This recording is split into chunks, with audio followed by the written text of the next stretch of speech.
Bonjour à tous, j'espère que vous allez excellemment bien. Aujourd'hui on se retrouve pour parler cyclisme, pour faire les débriefs de fin de saison. Et aujourd'hui c'est le débrief colère, c'est le débrief des moments énervants de l'année, des choses qui m'ont énervé, qui m'ont agacé.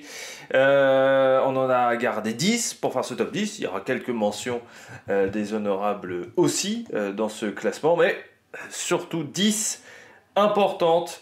Voilà, 10 choses, 10 éléments qui m'ont énervé sur cette année 2024 et j'aimerais que ça soit réglé dès l'année prochaine, dans les années futures. N'hésitez pas à vous abonner à la chaîne, à réagir dans les commentaires, à mettre un pouce bleu, à partager la vidéo sur les réseaux sociaux, notamment auprès de vos proches si vous pensez que ça peut les intéresser. Dans les commentaires, n'hésitez pas à me dire ce qui vous a énervé cette année, ce qui n'est peut-être pas dans le classement, ou si vous êtes d'accord, pas d'accord avec moi. Quand vous vous abonnez à la chaîne, vous pouvez ajouter la petite cloche, comme ça vous êtes au courant des dernières vidéos qui sortent sur la chaîne. Ça permet de me soutenir, parce que plus vous cliquez rapidement sur une notification, sur une miniature, plus la vidéo est mise en avant par YouTube. Et je remercie les gens qui font cet effort. Vous pouvez également rajouter...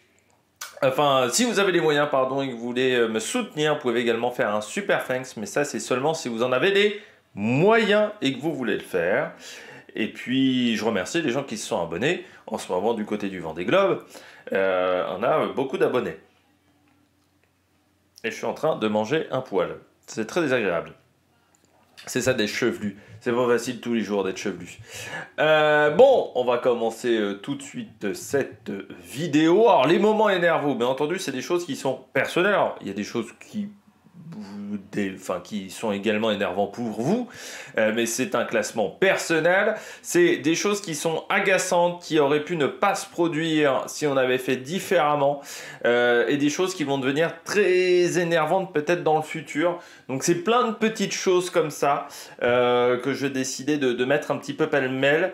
Le classement en top 10, j'ai fait un classement, mais en fait, c'est surtout 10 éléments. C'est voilà, 10 choses qui m'ont marqué, même si au niveau des premières, c'est vraiment les choses les plus énervantes. Mais voilà, le classement est presque anecdotique. C'est surtout 10 éléments, 10 choses voilà, qui m'énervent tout au long de la saison. Allez, on commence tout de suite par le numéro 10.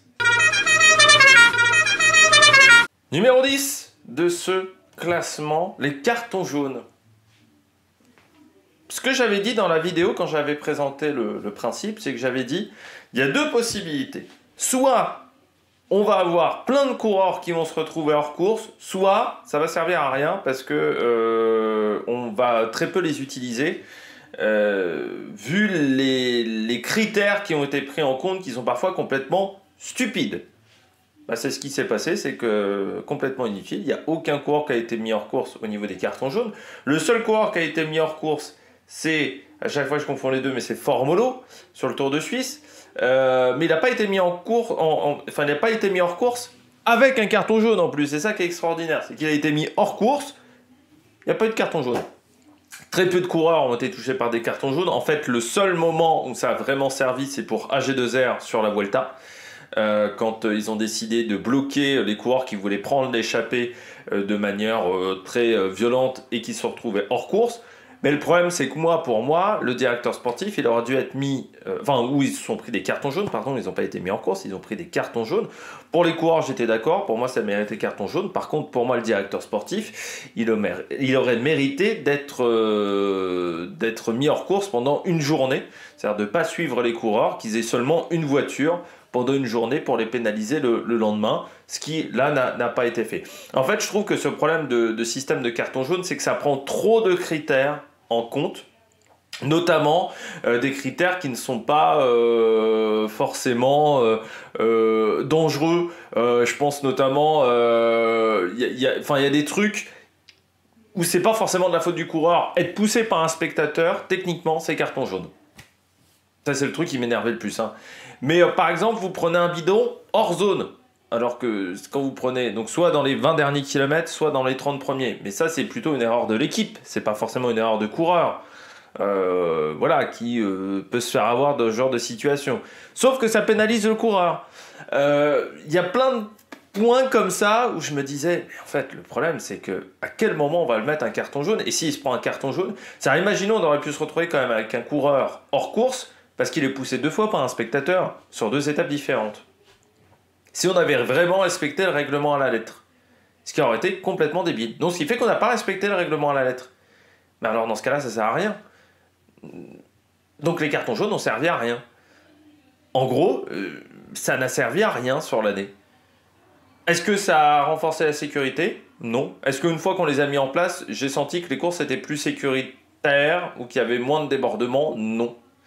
Est-ce que j'ai senti que les coureurs étaient plus respectueux les uns envers les autres? Non plus. Est-ce que ça a changé le comportement des coureurs? Non. Ce qui fait que très vite, en fait, on a arrêté d'en parler des cartons jaunes. Vous vous souvenez, on en a parlé un petit peu au début parce que sur le Tour de France Femmes, il y a une fille qui se prend un carton jaune lors de la première étape, ce qui je trouve était... Oui, elle bouge un peu lors de son sprint, mais c'est pas non plus catastrophique.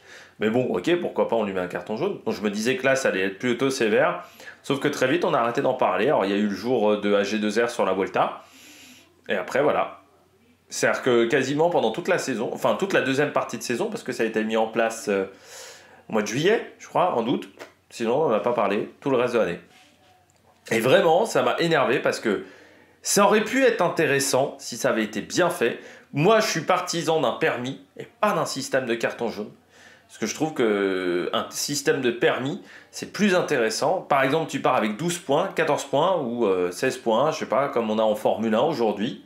Et selon les erreurs que tu fais, ça te coûte plus ou moins de points. Par exemple, provoquer la chute d'un autre coureur, ça peut être 6 points. Mais par contre, prendre un bidon hors zone, ça peut être que 1 point. On peut faire une différenciation entre les différentes erreurs. Pour moi, avec ce système de carton jaune, c'est soit t'as bon, soit t'as tort. On ne peut pas être subtil. Or, avec un système de permis, on peut être subtil. En Formule 1 aujourd'hui, alors je dis pas que c'est parfait, mais en Formule 1 aujourd'hui, vous pouvez mettre 1 point pour une pénalité. Par exemple, un mec qui met un autre pilote un petit peu hors piste, ça peut être 1 point. Si c'est fait de manière très dangereuse, ça peut être 3 points. Aujourd'hui, et c'est beaucoup plus progressif, je trouve. Là, c'est hyper sévère d'entrée pour parfois des trucs qui étaient des conneries. C'est-à-dire, par exemple, se faire pousser par un spectateur, vous allez... je vois pas comment on peut éviter ça. Puis c'est pas de la faute du coureur, c'est de la faute du spectateur. On met un carton jaune au spectateur, quand il reviendra la prochaine fois... il y avait des situations qui étaient, je trouve, ubuesques. Vraiment, dans ce système-là des cartons jaunes. Grosso modo, on a arrêté d'en parler au bout de 3 mois. Est-ce que ça a changé la donne des courses? Non. Est-ce que ça a permis d'améliorer la sécurité des courses? Non. Bon. Est-ce que ça a servi à rien? Oui. Donc est-ce qu'on aurait pu s'en passer? Oui. Est-ce qu'on aurait pu trouver un autre système? Oui. Est-ce que c'était prévisible? Oui, aussi. Parce que moi, si j'ai eu cette idée-là de dire que ça allait être, qu'il y avait deux situations, soit ça allait être hyper sévère, soit ça allait être pas sévère du tout, je pense que j'étais pas le seul. Et je pense que certaines personnes ont dû le dire à l'UCI. Donc voilà, les cartons jaunes, c'est quand on se saisit d'un problème sans y réfléchir correctement, le problème des chutes, on n'y a pas réfléchi correctement, et ce qui fait qu'on a pondu à un truc qui n'avait ni queue ni tête. Ça m'a rappelé un petit peu comme en Formule 1, après la mort de Senna, et les accidents qu'il y a en tout début de l'année 94, les mecs se disent bah, tiens, faut apporter de la sécurité, faut apporter de la sécurité. Les mecs ont décidé de mettre des chicanes partout. C'est-à-dire dès qu'il y avait une ligne droite de plus de 20 mètres, ils mettaient une chicane, les mecs. Ça aboutit à quoi? Pas beaucoup plus de sécurité. Il y a même eu des situations assez dangereuses avec ces chicanes-là. Bon, bah 2 ans après, toutes les chicanes ont été abandonnées. Je pense notamment à la ligne droite du Canada. Il y a une chicane qui est ignoble, qu'on a mis pendant 2 ans dans la ligne droite retour vers les stands du Grand Prix du Canada. C'est une catastrophe. Parce qu'on a voulu faire trop vite, sans réfléchir, on s'est précipité, et quand on se précipite, on arrive rarement à un truc correct. Et là, on s'est précipité. Je pensais que du côté de l'UCI, on était en capacité de faire des choses plutôt bien. Et bien là, c'était absolument pas le cas. Mais bon, est-ce qu'il y a encore un capitaine à la tête du bateau de l'UCI? Ça, c'est la grande question. 9e de ce classement. Je dirais que c'est un récurrent. Il était déjà là l'année dernière. David Lappartient, pardon. J'allais me tromper. David Lappartient. Président de l'UCI à mi-temps. Hein, on ne sait même plus s'il est encore président de l'UCI. C'est-à-dire qu'on le voit tellement peu qu'on se dit, il est encore là, David Lappartient. C'est-à-dire qu'à part au championnat du monde, quasiment, et 2-3 courses dans l'année, il est absent. Pourquoi il est absent? Parce que cette année, il faisait aussi les Jeux Olympiques. Il était président du Comité national olympique sportif français, CNOSF. Tu peux pas tout faire au bout d'un moment. David Lapartien, c'est exceptionnel, c'est un cumulard. C'est-à-dire que à côté, vous avez les politiques à côté, c'est rien quoi, par rapport à David Lapartien. C'est du grand n'importe quoi même au bout d'un moment. Parce que il a aussi eu des mandats politiques. Je crois qu'il a encore, il est président du conseil départemental du Morbihan, par exemple, en mandat politique. Donc président du CNOSF, président de l'Union cycliste internationale, conseiller départemental du Morbihan. Vous dites non, c'est encore trop léger. Et je crois qu'il a arrêté quelques petits trucs, mais bon, ça reste quand même assez exceptionnel hein, à ce niveau-là. Puis il a peut-être un travail à côté hein, pour continuer. Ce qui fait qu'il se fait un bon paquet de tunas, hein, ça c'est vrai que c'est assez exceptionnel. Hein, et il se retrouve à avoir en plus des problèmes de conflit d'intérêts. Là je vois... et en plus, il est pote avec des mecs russes assez bizarres, en passant. Mais du côté de David Lapartien, on va revenir sur les trucs qui m'énervent. Du côté de David Lapartien, c'est qu'au bout d'un moment, il ne peut pas tout faire. Je vois bien, moi, déjà, par exemple, la Formule 1, aujourd'hui, j'ai plus le temps de le faire. J'arrive plus à trouver le temps de faire la Formule 1, de faire la moto, comme je faisais à une époque, parce que je fais beaucoup de cyclisme. Tu peux pas tout faire, au bout d'un moment. Et David Lapartien, il veut tout faire. Sauf que le CNOSF, c'était important avec les Jeux Olympiques de gérer ça. C'est toujours important dans le futur. En plus, il est arrivé au CNOSF dans une situation qui était compliquée parce qu'il remplaçait Brigitte Henriques, qui a été impliquée dans plein de problèmes avec le comité national olympique et sportif français, qui a eu plein de problèmes avec Madame Henriques, notamment des soucis également d'argent. Donc ensuite, il est à moitié politique, à moitié président du CI. Sauf que là, aujourd'hui, cette année, tout particulièrement, on avait besoin d'un président à temps plein. On avait besoin d'un président qui gère la question des chutes. On avait besoin d'un président qui gère le problème des budgets dans les équipes. On avait besoin d'un président qui participe à l'amélioration des conditions de travail dans le cyclisme féminin. On avait besoin d'un président qui gère le souci de la redistribution financière entre les grandes courses et les équipes. On a besoin d'un président à temps plein du côté du CI. C'est la fédération, je crois, la plus importante qui a un président qui est là à mi-temps. Mais vraiment, on a besoin d'un président à temps plein. On ne peut pas se permettre aujourd'hui, vu les multiples problèmes, les multiples soucis qu'on a du côté du cyclisme, se permettre d'avoir un président qui n'est pas là, qui n'est pas concentré 100% de son temps sur l'UCI. Quand Jean Todt gérait la FIA, il gérait pas Ferrari à côté, il gérait pas, je sais pas moi, le département du Gard, Gianni Infantino, il n'est pas conseiller à Giorgia Meloni du côté de l'Italie. C'est quand même la seule fédération où on se retrouve à avoir un mec qui n'est pas là à temps plein. On parle pas de la fédération de curling. On parle en plus de la fédération de cyclisme, quoi. Une fédération, j'ai rien contre le curling, mais les problèmes dans le curling sont quand même, je pense, bien moins importants qu'en ce moment les problèmes qu'on a dans le cyclisme. C'est pas normal, aujourd'hui, la situation de David Lapartien. Elle n'est pas normale. On devrait avoir un président qui est là à 100%. S'il n'est pas capable d'être là à 100%, mais qu'il fasse autre chose. Mais qu'il ne fasse pas président du CI. Qu'il fasse ministre, s'il a envie de faire ministre. Mais on aurait pu se retrouver presque, parce qu'en plus David Lapartien aurait pu se retrouver à être ministre, hein, parce que David Lapartien, il est LR. Enfin maintenant il est divers droite. Il est divers droite ou LR Enfin voilà, il est de droite, hein, David Lapartien. Donc on aurait pu se retrouver à avoir un David Lapartien, je sais pas, ministre des Sports en plus. Ça n'avait pas encore assez cumulé. Hein, parce que c'est quand même un gros problème. On a un gros problème avec... Mais depuis le départ, avec David Lapartien, on a un gros problème, parce qu'en fait, on ne le voit jamais, David Lapartien. C'est quand même exceptionnel. On a un président qu'on ne voit jamais. Et je rajouterai à ça, du côté de David Lapartien, ses propos sur les chutes.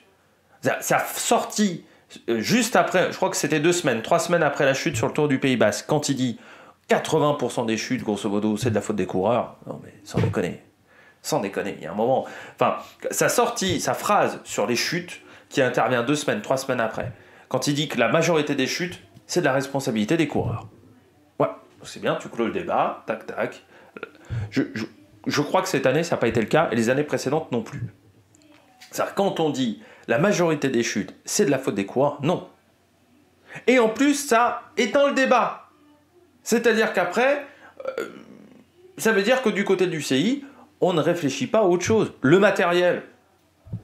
Je pense que le matériel, les à-coups qui sont beaucoup plus importants, les distances de freinage qui se sont réduites avec les freins à disque, je pense qu'on aura importance sur les chutes. Le fait que certains organisateurs décident de passer dans des coins où on ne peut pas passer en toute sécurité, ça je crois que c'est un problème. Le fait que l'UCI n'ait pas créé une commission qui réfléchisse sur les arrivées des des grandes courses cyclistes, je crois que c'est un problème. Et ça c'est de la responsabilité de David Lappartient, c'est pas de la responsabilité, excusez-moi, des coureurs. Alors oui, je ne dis pas que les coureurs n'ont pas un comportement de temps en temps qui est dangereux, mais dans ce cas-là, tu fais pas un système de carton jaune, tu fais un système de points. Si tu veux sanctionner beaucoup plus sévèrement les coureurs. Puis je pense qu'également l'oreillette. Mais aujourd'hui, comment voulez-vous que David Lappartient soit crédible auprès des grandes équipes? Je pense notamment à la Visma Lease Bike. Quand il est la moitié du temps ailleurs que dans le cyclisme. Il n'est pas crédible comme président de l'UCI. Donc il y a un moment, il faut arrêter. C'est comme si on avait un mec, par exemple, là je regarde la voile. C'est comme si le président de la classe IMOCA, donc il était à la fois ministre des Sports, il gérait aussi, je sais pas la fédération de curling, tu vois, par exemple. En plus, tu vois, sur son temps libre, il peut pas, donc pas être concentré pleinement sur la classe IMOCA. Donc les problèmes que pourrait avoir cette classe IMOCA, il ne peut pas les gérer. Ben, c'est ce qu'on a avec David Lappartient du côté du CI. Et aujourd'hui, on a énormément de problèmes dans le cyclisme qu'il faudrait régler rapidement. Comment tu veux les régler rapidement quand tu as David Lappartient aujourd'hui à la tête du cyclisme? Il ne peut pas être respecté aujourd'hui, David Lappartient. Et tant qu'on n'a pas un président UCI là à 100% qui est respecté par les équipes, je pense qu'on n'avancera pas énormément. Et pourtant, en ce moment, il faudra avancer. Et là, je crois qu'on a un vrai problème avec David Lappartient. C'est pour ça que ça m'énerve, parce que ça m'avait déjà énervé l'année dernière. Au bout d'un moment, tu ne peux pas cumuler 150 trucs en même temps. Sérieusement, il faut se concentrer un minimum. Et là, du côté de David Lappartient, je trouve que c'est un problème. Et pourtant, je suis déjà quelqu'un qui fait quand même beaucoup de choses en même temps. Mais je sais qu'à un moment, il faut avoir des limites. Parce qu'au bout d'un moment, on ne peut pas faire non plus 5000 trucs différents. Et là, David Lappartient, je crois que son vrai problème, c'est de ne pas se fixer de limites. Et... alors lui, il va avoir une bonne retraite. Hein. Alors, lui, il aura une belle retraite. Par contre, son héritage, en tant que président de l'UCI, je pense qu'il ne sera pas exceptionnel. Ça, je pense que c'est un véritable problème, parce que là, on aurait besoin de quelqu'un qui gère extrêmement bien l'UCI aujourd'hui et dans les années à venir, parce que je pense qu'on aura des problèmes dans les années à venir si on ne règle pas certaines choses rapidement. Allez, on passe tout de suite au numéro 8. Le 8, c'est également une personnalité du monde du cyclisme, mais côté journaliste, Patrick Chassé. Vous savez que normalement, je suis assez gentil avec les commentateurs. Je suis pas le mec le plus méchant avec les commentateurs. Je pense que je suis plutôt sympa. Et, par exemple, moi je dis toujours, quand les commentateurs confondent de temps en temps des coureurs, c'est pas un truc qui me gêne, parce que le cyclisme est un sport qui est quand même assez compliqué pour savoir qui est qui. C'est pas si simple que ça. Par contre, il y a des choses qui m'énervent. C'est quand ça arrive de manière récurrente et quand je vois que la personne ne fait plus vraiment d'efforts. Et pour moi, du côté de Patrick Chassé, qui a eu une carrière, ça fait depuis 30 ans, 40 ans hein, qu'il est dans le monde du cyclisme, j'ai l'impression aujourd'hui il ne fait plus d'efforts, Patrick Chassé. C'est-à-dire quand je le vois commenter une course, je me dis, il ne l'a pas préparé. Et c'est quand même, je trouve, terrible quand tu sais que c'est un métier que, je sais pas, des mecs qui veulent commenter du cyclisme, Il y en a des millions. Enfin, pas des millions, mais allez, 40 000, 50 000 personnes veulent faire ça. Donc quand tu sais qu'il y a 40 000 ou 50 000 personnes qui sont dans la liste d'attente derrière toi, dans la file, bah, tu fais des efforts, quoi. Tu fais des efforts parce que tu sais que si tu veux être là, il faut être le meilleur. Et aujourd'hui, Patrick Chassé, pour moi, il n'a plus cette, je dirais presque cette niaque, mais cette envie-là. C'est-à-dire qu'on a l'impression qu'aujourd'hui, enfin moi j'ai cette impression-là aujourd'hui, quand j'écoute une course avec Patrick Chassé, c'est que bon, il fait ça, mais sans grande envie, sans grande passion, et je trouve ça triste. Et puis, il y a beaucoup trop d'erreurs. C'est-à-dire que je veux bien qu'on confonde les coureurs, mais tu peux pas confondre les équipes. Le cyclisme, les équipes, c'est simple, les maillots. Surtout quand c'est pas des maillots qui se ressemblent. Encore, maintenant, Groupama, Movistar, ça se ressemble un peu, mais il y a un moment, tu peux pas confondre, quoi. Autant. Et le problème de Patrick Chassé, c'est que c'est 15, 20, 30 erreurs par retransmission. Quand des fois, il n'arrive pas à se repérer sur un parcours. Je me souviens, Gant, cette année, Gant-Wevelgem, il se repère pas sur le parcours. Putain, préparer le parcours, c'est la base, quoi, sur une course. Et il se repère pas, il sait pas où il est, à un moment. En plus, c'est pas le parcours le plus dur pour se repérer. Hein. Gant, y a le Tour des Flandres à côté, c'est bien plus difficile. Et plein de fois, il fait des erreurs. Mais aujourd'hui, regardez une course commentée par Patrick Chassé, et c'est depuis cette année et l'année dernière. Ça s'est vraiment dégradé, je trouve, l'année dernière. Avant, ça m'énervait pas plus que ça. Je vous avais même dit, bon, moi, il m'énerve pas, Patrick Chassé. Je le disais au tout début de la chaîne, je disais, moi, il m'énerve pas, Patrick Chassé. Mais là, putain, depuis 2 ans, c'est une catastrophe. Et là, vraiment, cette année, quand je savais que c'était Patrick Chassé, je me disais, ah bah merde, c'est Patrick Chassé. Voilà. Et je me disais vraiment, ça va me gâcher le plaisir de regarder cette course-là, parce que c'est Patrick Chassé qui commente. Et le problème, c'est qu'en plus, je trouve que la chaîne L'équipe, tu vas pas me faire croire qu'aujourd'hui, il n'y a pas des courriers de téléspectateurs sur Patrick Chassé.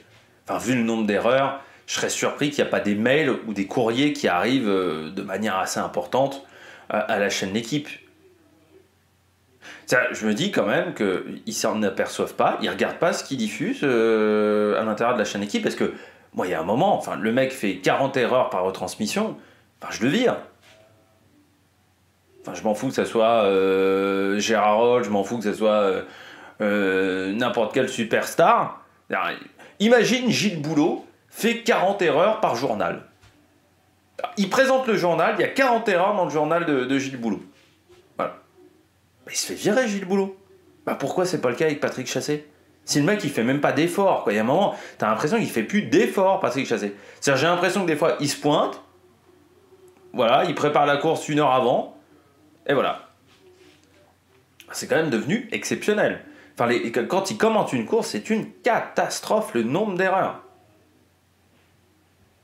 Or, cette année, par exemple, il y a eu Jalabert aussi, hein, le fameux. C'était Carapaz et. Non, c'était pas Carapaz. C'était Enric Mas et qui? Ah, Enric Mas et Remco Evenepoel ont été équipiers. Ils n'ont jamais été équipiers. Je crois que c'était ça l'erreur avec Enric Mas. Ou je sais plus, c'était Carapaz et Mas. Je sais plus c'était quoi la connerie qu'il a raconté à plusieurs reprises. Je crois que c'était Carapaz et Mas. Ils ont été équipiers, ils n'ont jamais été équipiers. Mais bon, je vais te dire, Jalabert en fait quand même beaucoup moins que Patrick Chassé. Patrick Chassé aujourd'hui, c'est devenu une catastrophe. Alors quand tu mets en duo Patrick Chassé et Cédric Pinault, alors là c'est masterclass là. Là c'est la caverne des horreurs. Heureusement Cédric Pinault commente quasiment plus, parce que quand il y avait Cédric Pinault, c'est-à-dire qu'en plus de pas être bon comme menteur, c'était une personne très désagréable. Je sais pas si vous vous souvenez du Giro, il engueulait Garance Ferro, il engueulait à l'antenne, hein, Garance Ferro, parce que lui disait pas les informations assez vite. Il l'engueulait, hein, vraiment. Moi, quand j'avais entendu ça, je t'ai dit, ce mec-là, oui, bah non, voilà. Déjà que c'était pas un grand coureur cycliste. En plus, c'est une personne désagréable. Mais là, Patrick Chassé, c'est juste un cauchemar. Mais après, est-ce que tu peux... Alors, pour moi, il y a... Le problème, en plus, sur la chaîne Équipe, c'est que Théo Barbet-Duquil, je le trouve pas plus compétent. Je trouve surtout quand il commente, c'est pas passionnant. Et je trouve qu'en fait, ils ont personne, quoi, la chaîne Équipe, qui mettrait un petit peu d'entrain pour commenter les courses, quoi. Ça manque cruellement de passion quand tu regardes une course sur la chaîne d'équipe. Voilà. Je me dis, bon, putain, il pourrait prendre des mecs chez Eurosport, quoi. Parce que là, des fois, c'est vraiment un cauchemar. C'est quand tu regardes certaines courses, je me dis, ah ouais, d'accord. C'est vraiment un calvaire. Parce que là, aujourd'hui, c'est le pire. Hein. Enfin, la chaîne d'équipe, c'est le pire, mais alors un niveau dessus. Et je trouve que c'est terrible parce que Christophe Riplon, Pierre Rolland sont pas mauvais dans le rôle de consultant. Mais comme tu as un journaliste comme Patrick Chassé, je trouve que c'est une catastrophe, quoi. Et c'est dommage parce que tu mettrais aux commentaires aujourd'hui sur la chaîne L'équipe, tu mettrais comment ça s'appelle, à chaque fois j'oublie son nom, équipe cyclisme. J'oublie à chaque fois qui présente les débriefs du cyclisme et les avant-courses. Ça va pas me le mettre en plus, hein. Ah là là, ça va être terrible ça. Ça va rester dans ma tête. Ça va revenir après, je suis sûr. Claire Bricone, voilà, tu mettrais Claire Bricone en commentaire, ce serait mieux. Là, je trouve qu'aujourd'hui, Patrick Chassé, c'est une catastrophe. Je pense qu'à un moment, il faut soit t'as plus la passion, dans ce cas-là, il faut savoir s'arrêter. Encore une fois, si t'es plus en capacité de donner le maximum, parce qu'encore une fois, c'est un métier exigeant, il faut arrêter, il faut faire autre chose. Voilà, à un moment, tu fais autre chose. Si t'as plus la passion pour le faire, tu fais autre chose. Mais je pense qu'au bout d'un moment, enfin, la chaîne d'équipe devrait le virer. Là, tu peux pas avoir autant d'erreurs à la seconde comme ça. C'est exceptionnel. Enfin, le nombre de conneries, c'est exceptionnel. Et encore une fois, moi, je suis pas le mec le plus vindicatif sur les commentateurs. C'est-à-dire qu'il y ait des erreurs de temps en temps qui craignent, on n'est pas des robots, donc on peut faire des erreurs. Mais pas les cumuler. Et là, pour moi, il y a une accumulation. Et surtout, une erreur, on peut la faire une fois, 2 fois, pas 4 ou 5 fois d'affilée non plus. Et là, je trouve que c'est maintenant devenu catastrophique. Et je trouve que, par exemple, bon, on peut être critique, je suis souvent critique même avec Cyril Guimard, notamment sur sa carrière de directeur sportif et sur le dopage. Mais je trouve que Cyril Guimard, il a dit à un moment, j'arrête. Là, aujourd'hui, il a décidé d'arrêter de commenter Cyril Guimard. Il a dit, j'arrête. Je suis plus en capacité de le faire. Voilà, c'est pas la chaîne d'équipe qui l'a viré. Hein. Il est parti. Il a décidé, voilà, je pense que je suis plus suffisamment apte pour commenter le cyclisme moderne. Voilà, j'ai fait mon temps, j'arrête. Bah, des fois, je me dis que d'autres devraient y réfléchir, parce que je trouve que, voilà, Cyril Guimard a été suffisamment intelligent, et pourtant, Cyril Guimard, je trouve que dans ses commentaires, c'était pas une catastrophe. Et encore une fois, quand on voit ce que fait Patrick Chassé aujourd'hui, dit bon, Cyril Guimard se plantait pas sur ses analyses de course. Enfin, je trouve que c'était pas le pire au niveau commentateur. Donc, et je trouve qu'il a eu la réflexion de dire non, je suis plus en capacité de le faire. Enfin, j'ai plus l'envie de le faire. C'est devenu trop fatigant. Voilà. Et à un moment, il faut peut-être laisser la place à d'autres personnes. Ou soit se remettre en question.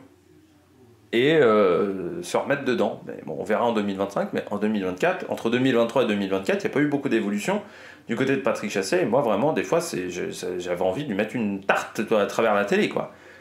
J'avais envie, vraiment, je me disais, putain, mais c'est une catastrophe.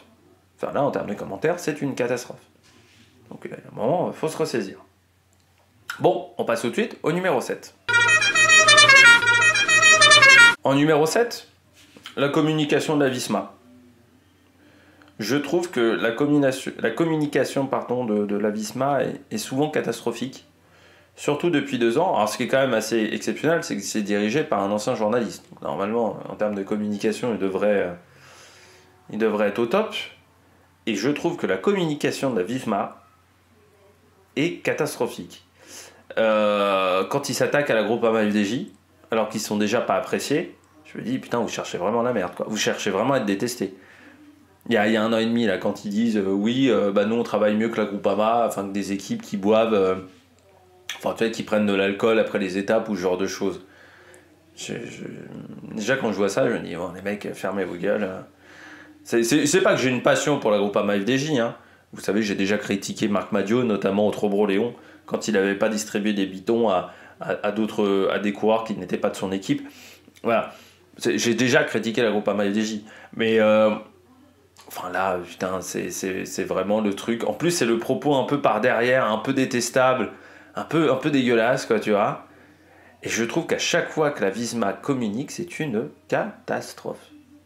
C'est-à-dire que je me dis, putain, ils ont le service communication, je sais pas, ils sont pas écoutés ou ils sont vraiment mauvais.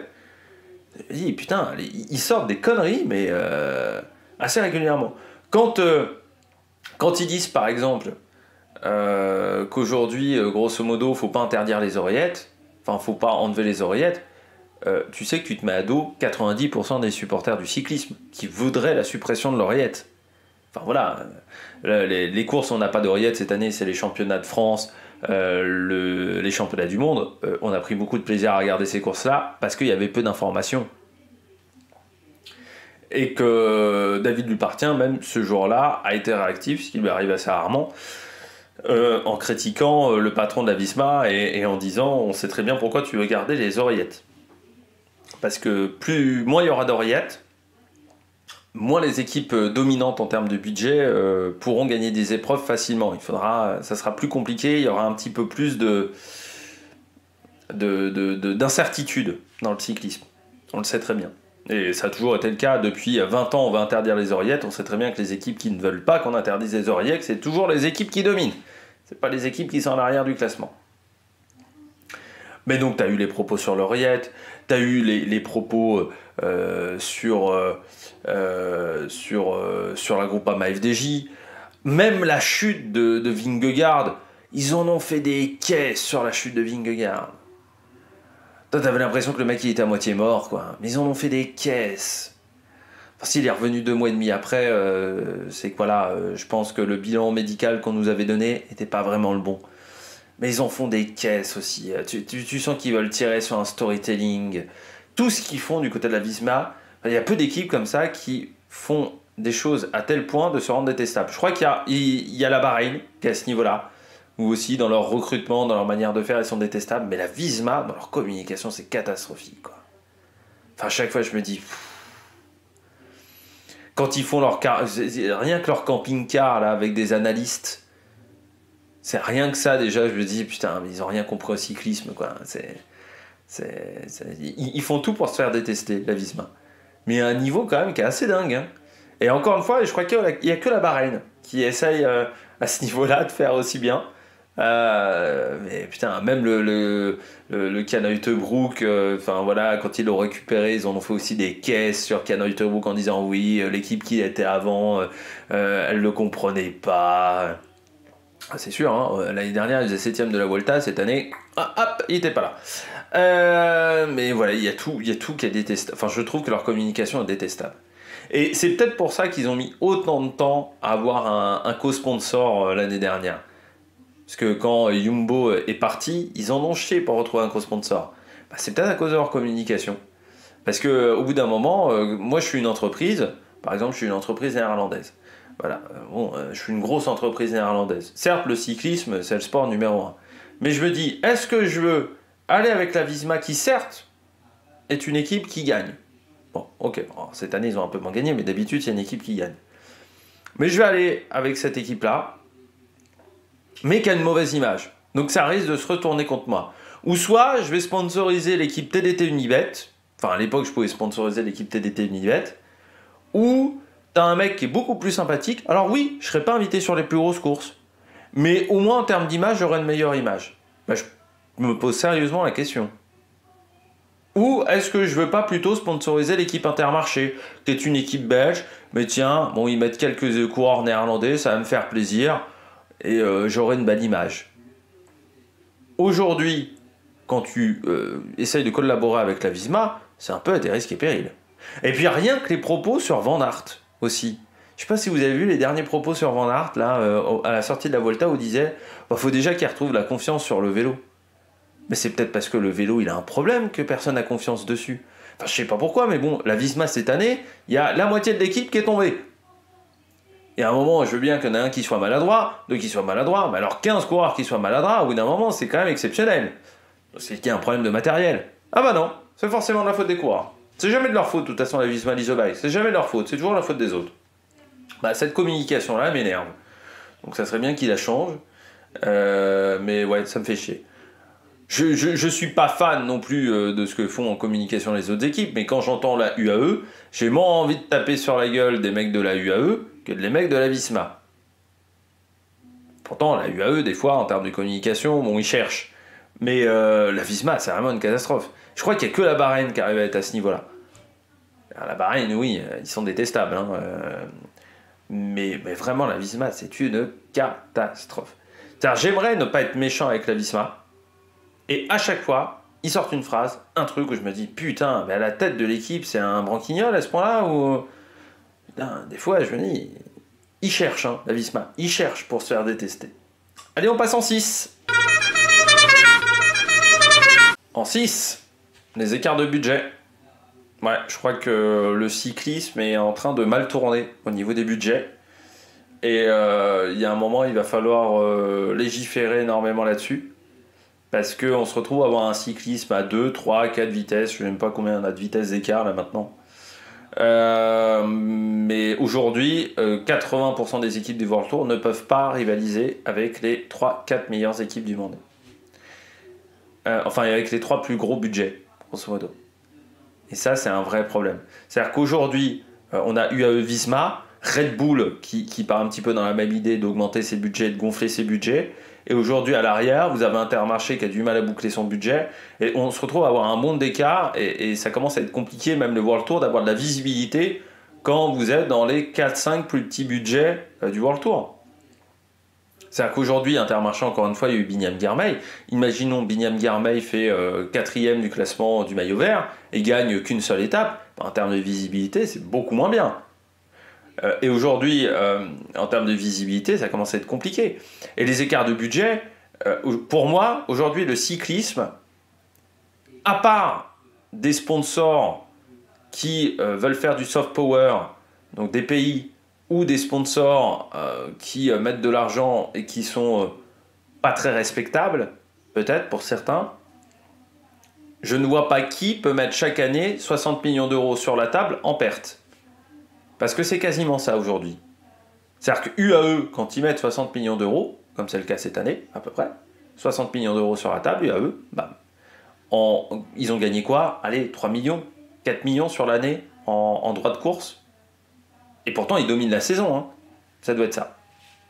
Donc, c'est quasiment 60 millions d'euros de perte. C'est 60 millions d'euros de perte depuis 2017. Hein. Donc, chaque année, 60 millions. Voilà, depuis 2017. Enfin, peut-être pas 60 millions, d'autres années, c'était peut-être 50, mais tu vois, entre 50 et 60 millions d'euros de pertes par an. Depuis 2017. Il y a peu de sport, on a à ce niveau-là quand même. Hein. Même le football. Il y a peu de championnats dans le foot où les équipes perdent 60 millions d'euros par an. Il y a la Ligue 1. C'est pas un compliment. Aujourd'hui, pour moi, le cyclisme vit au-dessus de ses moyens. Les équipes vivent au-dessus de ses moyens, de leurs moyens.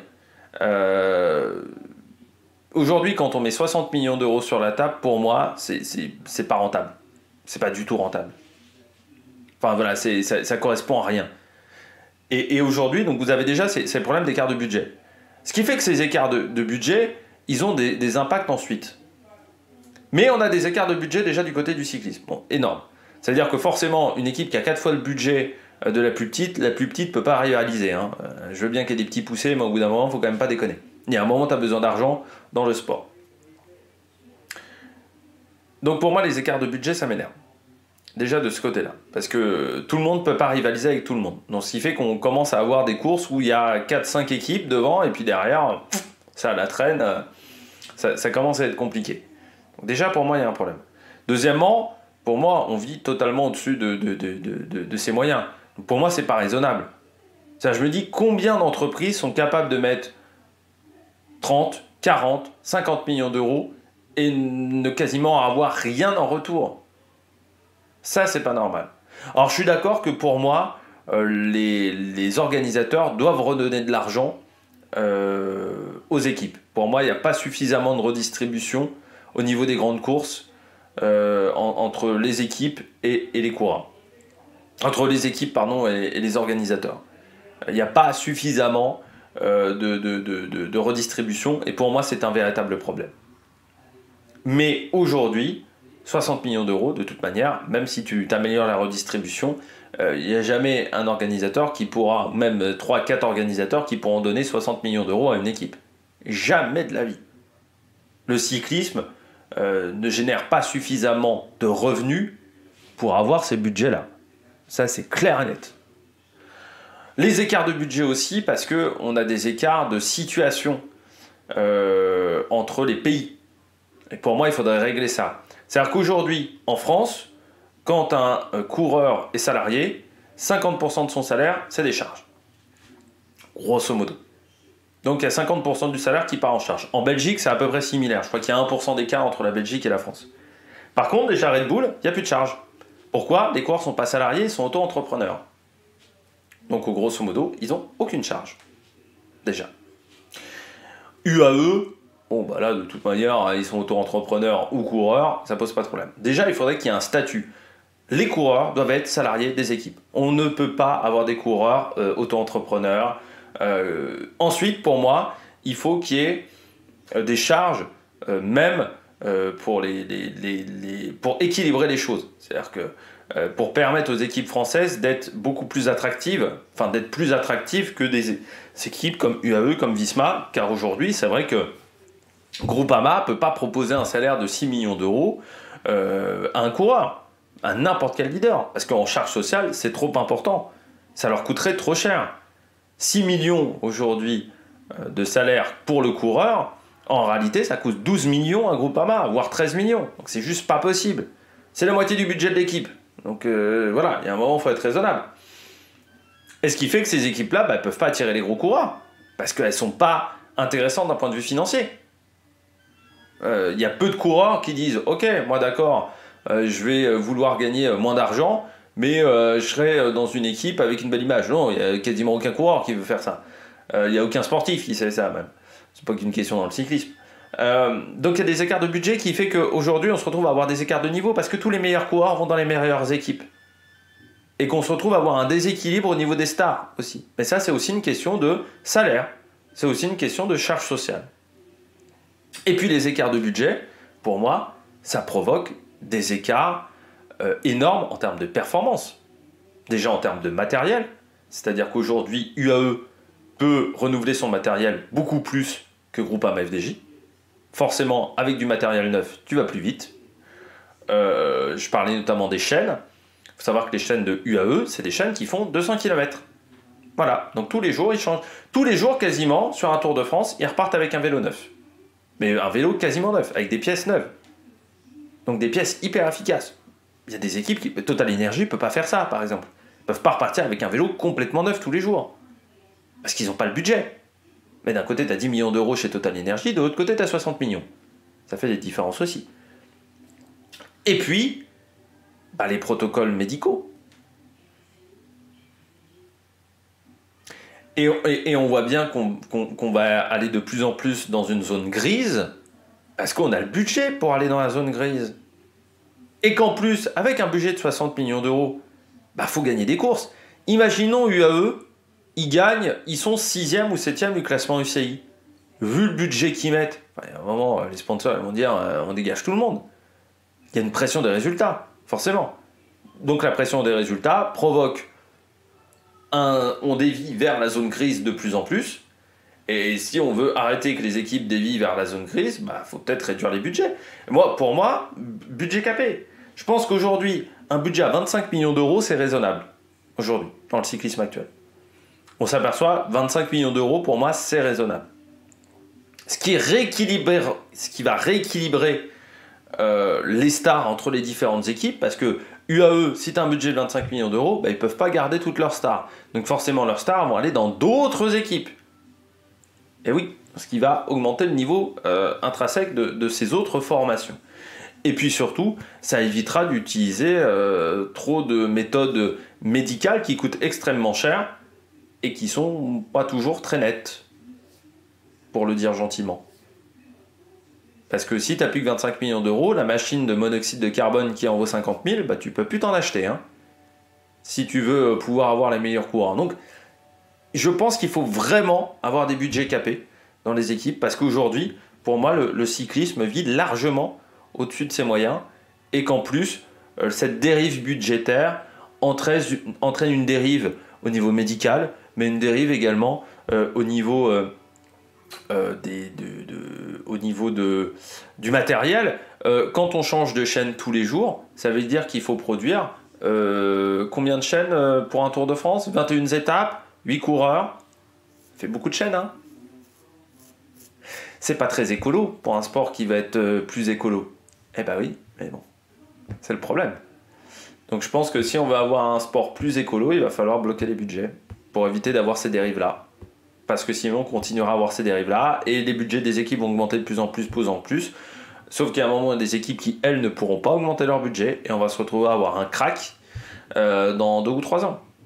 Et avoir un World Tour où on n'aura plus que 5 équipes parce que la plupart des autres formations auront disparu. Donc à un moment, il va falloir se mettre autour d'une table, mais pour ça, il faudrait un vrai président de l'UCI qui soit présent tout le temps.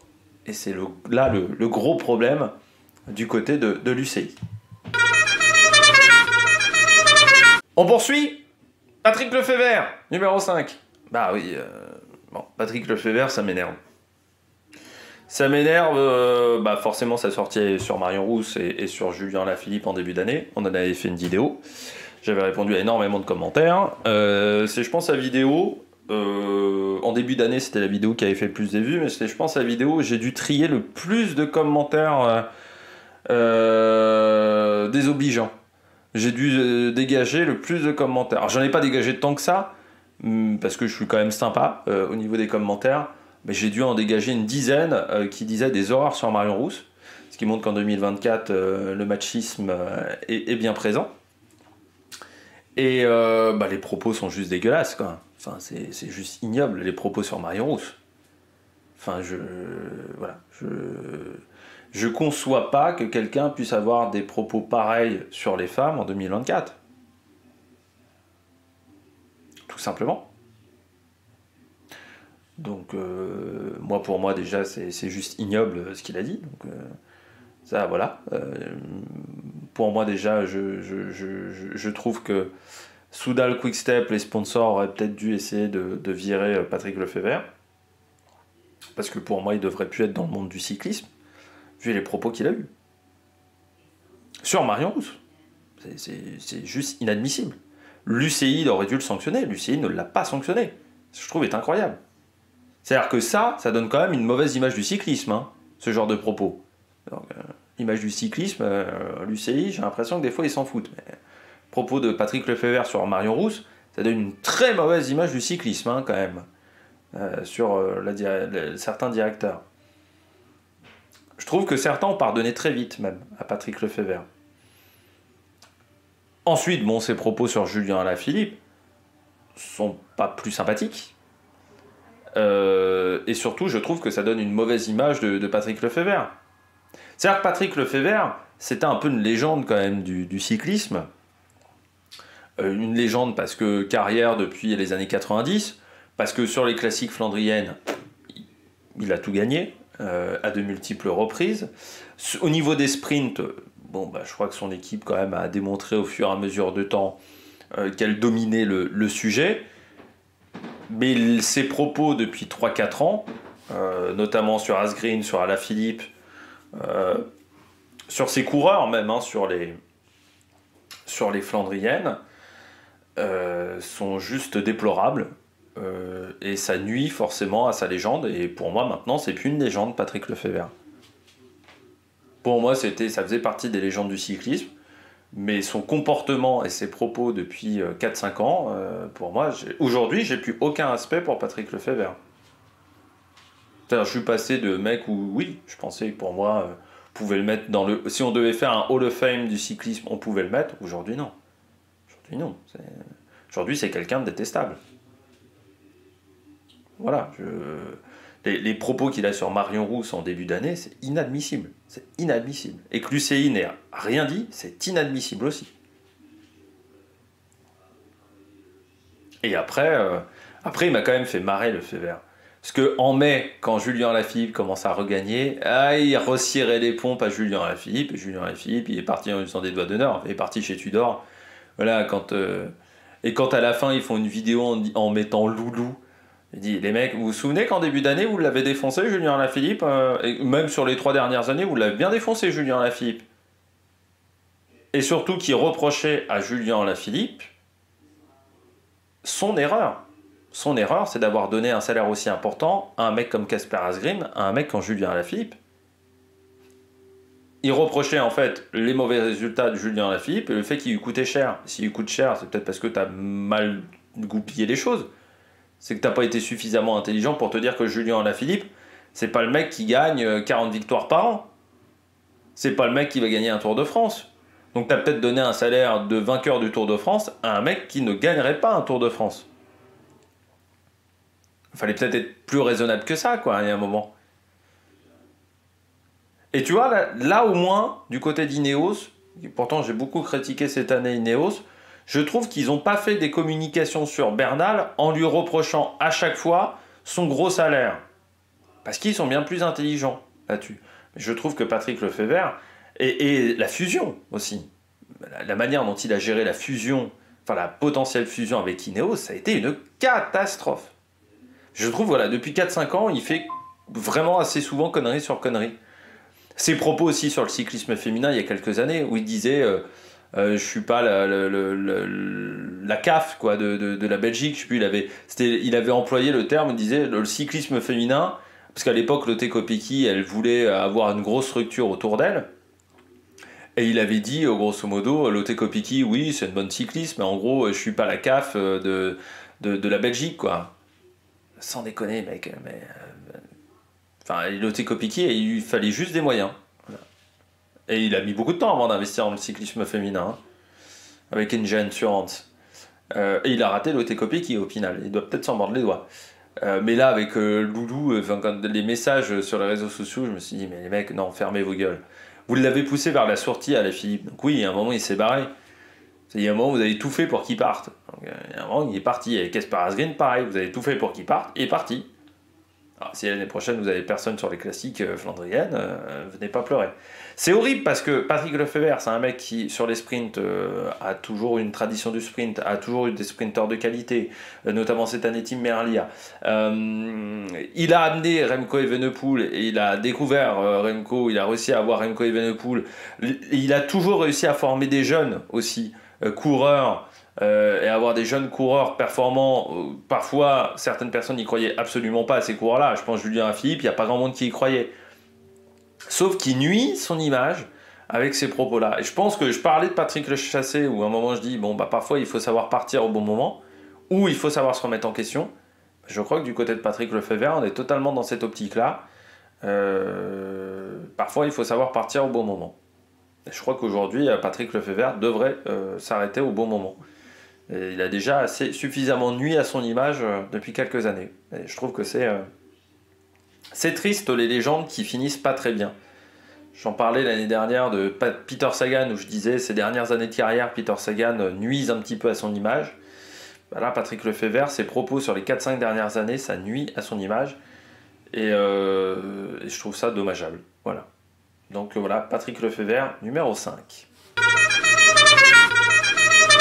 Quatrième moment énervant, chose énervante de l'année, la chute du Tour du Pays Basque. Certains diraient qu'elle n'arrive qu'en 4e position, certains l'auraient peut-être mise un petit peu avant. Mais devant, il y a des trucs qui m'énervent encore plus personnellement. Et notamment un truc qui m'énerve un petit peu et dont on n'a pas parlé en vidéo, donc c'est pour ça que j'en parlerai un petit peu plus longuement.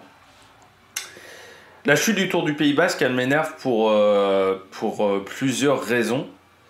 Parce que je me dis dans un premier temps qu'elle était évitable si on avait eu une vraie commission sur les parcours, une vraie commission externe aux organisateurs qui jugerait si les parcours sont prenables ou s'ils ne sont pas prenables, et que ça c'est toujours pas en place, et que ça m'énerve terriblement parce que ce virage là et cette descente n'étaient pas praticables à haute vitesse. Et on s'aperçoit après coup que là, en fait, il y avait des racines au niveau du goudron qui ont soulevé le goudron, et ce qui fait que la route était gondolée. Et donc c'est pour ça que les premiers coureurs ont perdu le contrôle, que la zone était très mal sécurisée, C'est pas normal qu'on avait notamment des morceaux de pierre, des blocs de pierre comme ça à la sortie d'un virage, dans un virage en descente où on pouvait atteindre facilement 80 km/h. Et ça, c'est pas normal. Voilà, déjà, ces deux choses-là m'ont énormément énervé. Parce que je me dis qu'on a joué avec la sécurité des coureurs et c'est pas normal qu'on joue avec la sécurité des coureurs. Et je me dis que surtout l'UCI, au bout d'un moment, il faut qu'elle agisse. Mais encore une fois, pour agir, il faudrait qu'il y ait un président à la tête, il faudrait qu'il y ait des vraies décisions qui soient prises, des décisions franches, notamment envers les organisateurs de courses, parce que je suis désolé, mais que le Tour du Pays Basque n'ait reçu aucune amende, aucun déclassement, pourquoi pas de mettre cette course-là, au lieu qu'elle soit World Series, en Pro Series, en classement 1-1, pour pénaliser la course, qu'il n'y a rien qui a été dit sur les organisateurs, alors que là, c'est une erreur manifeste de l'organisateur, sur cette course-là, je ne trouve pas ça normal. Et je le dis depuis de nombreuses années, l'UCI est quand même extrêmement complaisante avec les organisateurs de courses. Or, on s'aperçoit quand même que sur les chutes, alors oui, des fois vous avez les coureurs, des fois c'est le matériel, mais des fois aussi c'est les parcours. Et pour moi, quand la responsabilité de la chute est liée au parcours ou à une mauvaise organisation, je pense notamment au Giro avec les motos qui traînaient un peu partout, ou les voitures à une époque sur les classiques flandriennes, ça arrivait quelquefois, ou quand la course est perturbée par une mauvaise gestion du public, comme l'année dernière sur le Tour de France, je pense que l'UCI devrait sévir. Sauf que l'UCI ne sévit pas, comme je le dis de nombreuses fois, à cause de la fin de la période du Pro Tour, à cause de cette fameuse année 2008, où Paris-Nice n'a pas été organisé sous l'égide de l'UCI, mais sous l'égide de la Fédération française de cyclisme, et que les organisateurs des grandes épreuves ont décidé de la fin du Pro Tour, qui était en fait l'ancêtre du World Tour. Et comme l'UCI a peur qu'en tapant sur les organisateurs, ça se reproduise, eh bien, ils décident de ne pas taper sur les organisateurs de courses. Le Tour de Turquie ne s'est jamais fait taper dessus, alors que cette course est hyper mal organisée, que vous avez des courses françaises qui sont aussi mal organisées.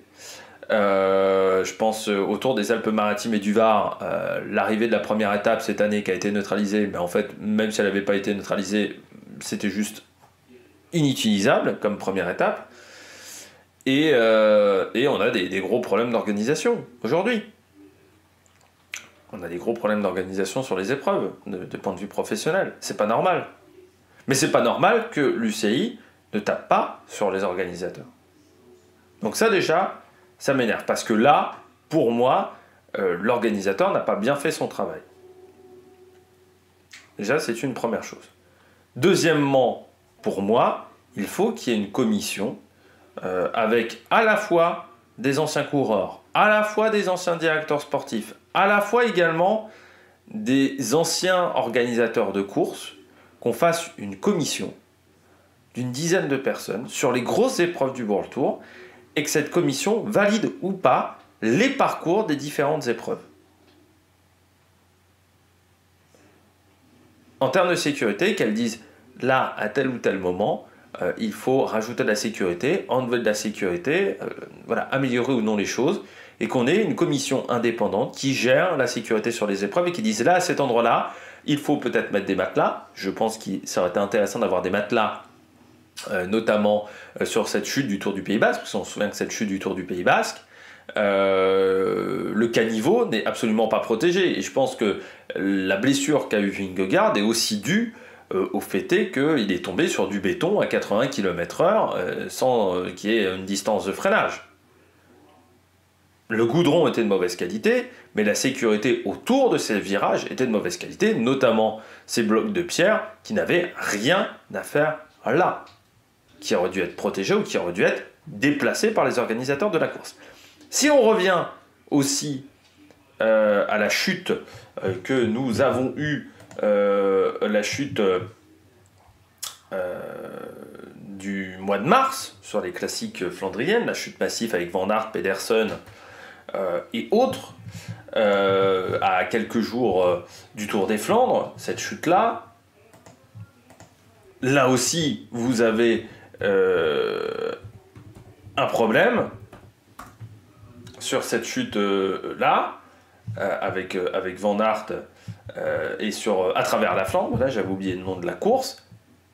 C'est que c'est une descente hyper rapide sur une route très large, avec un accotement qui n'est pas en bonne qualité aussi, où vous avez des sortes de petites fissures. Là aussi, vu les vitesses dans cette descente-là, si l'état de la route n'était pas suffisant, eh bien, il ne fallait pas passer par cette route-là. Il fallait dire à l'organisateur, non, pour la sécurité du coureur, nous ne pouvons pas passer à cet endroit-là. Ça n'a pas été fait. Mais je pense à d'autres courses qui étaient l'arrivée de Paris-Bourges, par exemple, c'était une catastrophe chaque année. Y a plein de problèmes sur les organisations de courses. Des fois parce que les organisateurs n'ont pas la pression que c'est dangereux.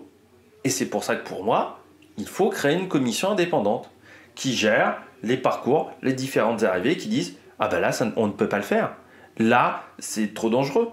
Là, il n'y a pas assez de sécurité. » Et pour moi, il faudrait aussi qu'un commissaire passe 4-5 heures avant les coureurs pour dire « Ah ben là, vous me sécurisez cette zone-là, vous mettez des matelas à cet endroit-là. » Voilà, qui tape un peu sur les organisateurs. C'est un responsable de sécurité indépendant de l'organisation de la course, responsable de l'UCI, qui dirait « Ah ben là, ça ne peut pas le faire », qu'il soit ça un ancien coureur ou un commissaire, qui dise « Là, on ne peut pas passer à cet endroit-là, c'est trop dangereux.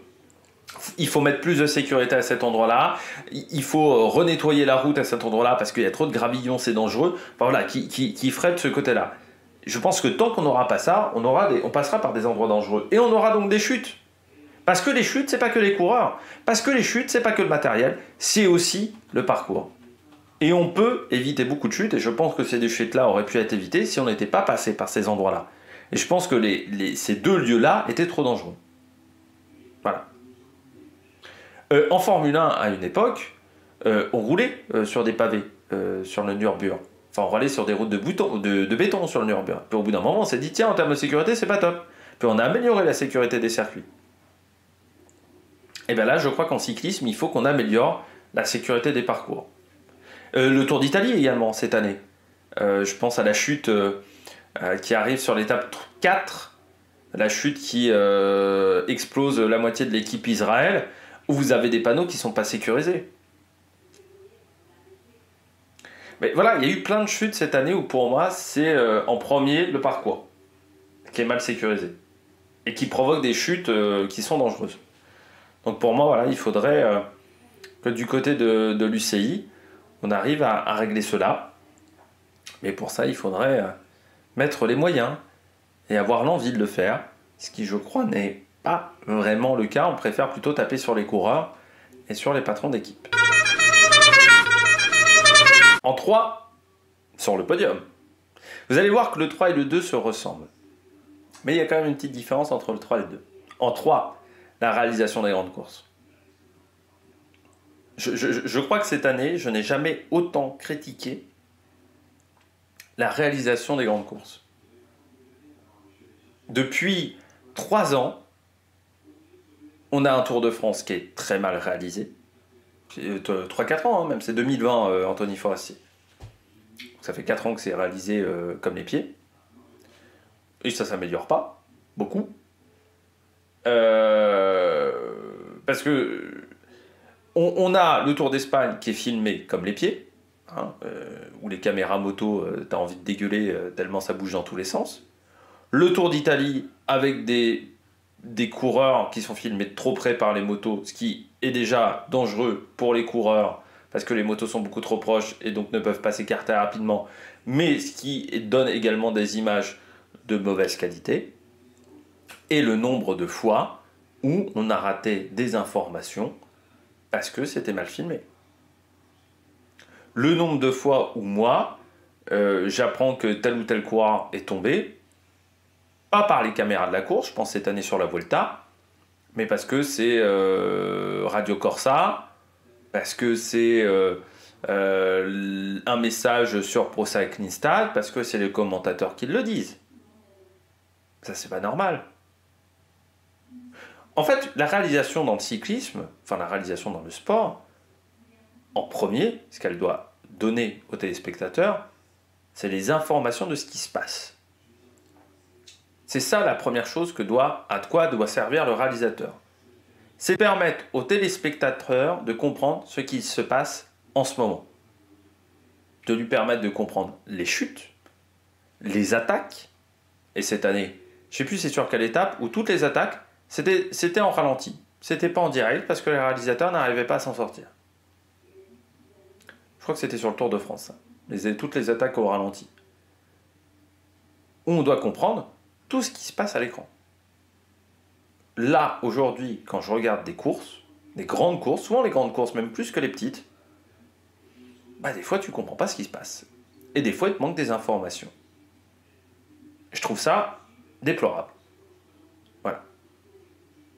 Je trouve que ça nuit aussi à l'image du cycliste, parce que quand tu comprends pas ce qui se passe à l'écran, tu t'intéresses pas à un sport. Quand tu comprends pas un sport, tu t'y intéresses pas. Si tu comprends pas les éléments, les différentes choses, tu t'intéresses pas à un sport. Et là, pour moi, le problème, c'est la réalisation. La réalisation, aujourd'hui, sur la plupart des épreuves, ne permet pas de comprendre clairement ce qu'il se passe. Et voire parfois, il manque des éléments. Il y a des ellipses narratives, comme on dirait, en cours de français. Ah, lui, il est tombé. Ah bon, on ne le savait pas. Lui, il a eu une crevaison. Ah bon, on vient de l'apprendre. Alors, je veux bien que sur certaines épreuves, ça soit compliqué. Je pense les Flandriennes. Je pense les épreuves où vous avez des portions gravel. Mais au final, c'est même pas les pires. C'est même pas les épreuves où on a le plus de difficultés à comprendre la course. Les Flandriennes, on arrive à comprendre ce qui se passe. Sauf Paris-Roubaix, je dirais, où des fois c'est un petit peu le bordel. Par contre, sur les grands tours cette année, c'était quand même un festival. Hein. D'étapes où on ne comprenait rien. Des fois, on ne comprenait pas. Il se passe plein de trucs. Tout simplement parce qu'aujourd'hui, dans le cyclisme moderne, on n'utilise plus d'écran splitté. Ce qui pourtant est un réel avantage d'écran splitté. Et en plus, on pourrait utiliser l'écran splitté comme le fait la Formule 1. Pas forcément avoir l'écran divisé en deux, avoir seulement un petit carré, on voit des choses qui se produisent. Alors cette année, on l'a eu sur le Tour de France, l'écran splitté. Mais comme il n'a quasiment pas été utilisé parce que le réalisateur ne sait pas s'en servir, et ne comprend pas le cyclisme surtout, soit on nous mettait un mec mais dont on n'avait rien à foutre, soit on ne l'utilisait pas alors qu'on en aurait eu besoin.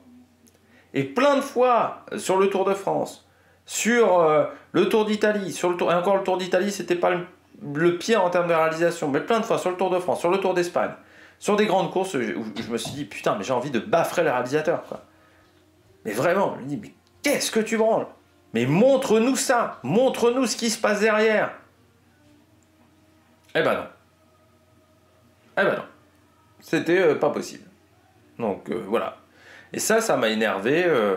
Ça m'a énervé pendant toute l'année, quoi. Enfin, vraiment, sur les grandes courses, aujourd'hui, je trouve que la réalisation est merdique.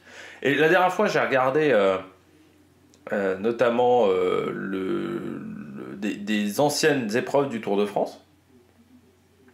Je trouve que c'était mieux réalisé. Des épreuves du Tour de France qui ont plus de 20 ans. Hein. Des étapes du Tour de France de 2003, de 97, je trouve que c'était mieux réalisé qu'aujourd'hui. Avant de vouloir faire joli, il faut faire compréhensif. Et je crois que beaucoup de réalisateurs d'événements sportifs veulent faire joli sans faire compréhensif. La dernière fois, j'ai regardé un match de Ligue 1.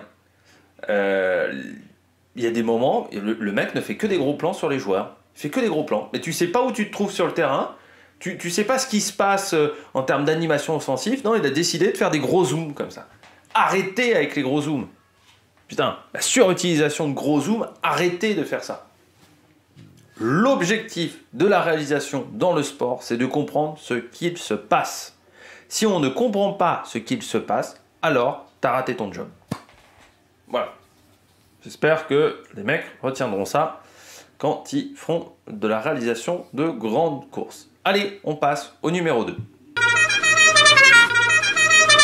Je vous avais dit, le numéro 2, il ressemblait au numéro 3. Un petit peu plus spécifique sur un type d'épreuve. La réalisation des contre-la-montre. Aujourd'hui, ne vous faites plus chier à regarder un contre-la-montre. Vous prenez Pro Cycling Stats en direct. Vous voyez les intermédiaires, vous avez les temps intermédiaires qui arrivent, vous avez les différents coureurs qui arrivent, vous avez les différents temps, vous comprenez tout. Aujourd'hui, quand vous regardez à la télévision un contre-la-montre, vous comprenez rien. C'est quand même fou. Alors, j'irai sauf le contre-la-montre des championnats de France. Voilà, c'est le seul contre-la-montre où on arrive à peu près à se repérer, où on comprend ce qui se passe. Mais aujourd'hui, vous regardez n'importe quel contre-la-montre, et là c'est n'importe quel contre-la-montre, c'est mal filmé, on ne comprend rien, on n'a pas les temps intermédiaires, on n'a pas les informations claires. On nous met, au lieu de nous mettre des écarts GPS en direct, ce qui je trouve tue l'intérêt des points intermédiaires en plus, et qui tue le suspense, mettez-nous plutôt des points intermédiaires bien filmés, où c'est clair, où on sait où les coureurs se trouvent, où on comprend les différentes informations, mettez-nous des écrans splittés. On manque cruellement d'informations quand on regarde un contre-la-montre aujourd'hui. Et pourtant, en Formule 1, on comprend ce qui se passe quand il y a des qualifications. En MotoGP, on comprend ce qui se passe quand il y a des qualifications. Aux 24 heures du Mans, on comprend ce qui se passe quand il y a des qualifications. Et moi, je dirais même, quand j'ai regardé la dernière fois une course d'Ironman sur la chaîne Équipe, je me suis dit, eh ben, c'est ça que devraient faire les réalisateurs sur les contre-la-montre. C'est ça qu'ils devraient faire. Vraiment, j'ai regardé l'Ironman, j'ai vu l'habillage, je me suis dit, c'est ce qu'il faut faire. En fait, l'habillage, il y avait l'écran principal de télévision, ce qui est diffusé en grand écran normalement du côté du cyclisme ou de d'autres sports. Bien là, il était un peu rétréci en taille, donc je dirais que l'écran principal, il devait faire les 2/3 de la télévision, on va dire ça comme ça en termes de répartition. Donc en dessous, vous aviez un fond, comme sur Twitch, ce que les mecs font sur Twitch,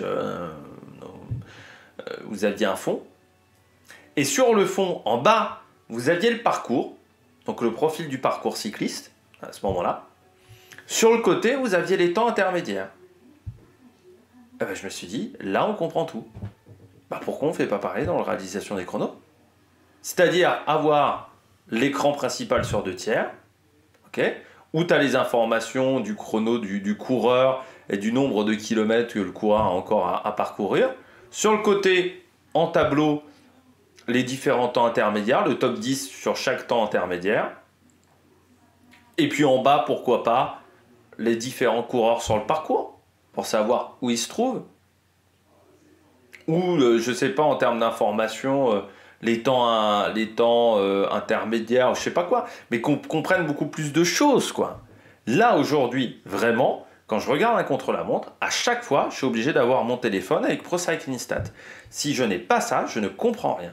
C'est pas normal aujourd'hui, quand on regarde une épreuve sportive, qu'on soit obligé d'avoir un autre truc en deuxième écran pour comprendre, parce que sinon, on est complètement largué. Les dernières fois, j'ai regardé des chronos, le chrono du Tour d'Italie, je l'ai regardé sans utiliser Pro Cycling Stats, le premier là.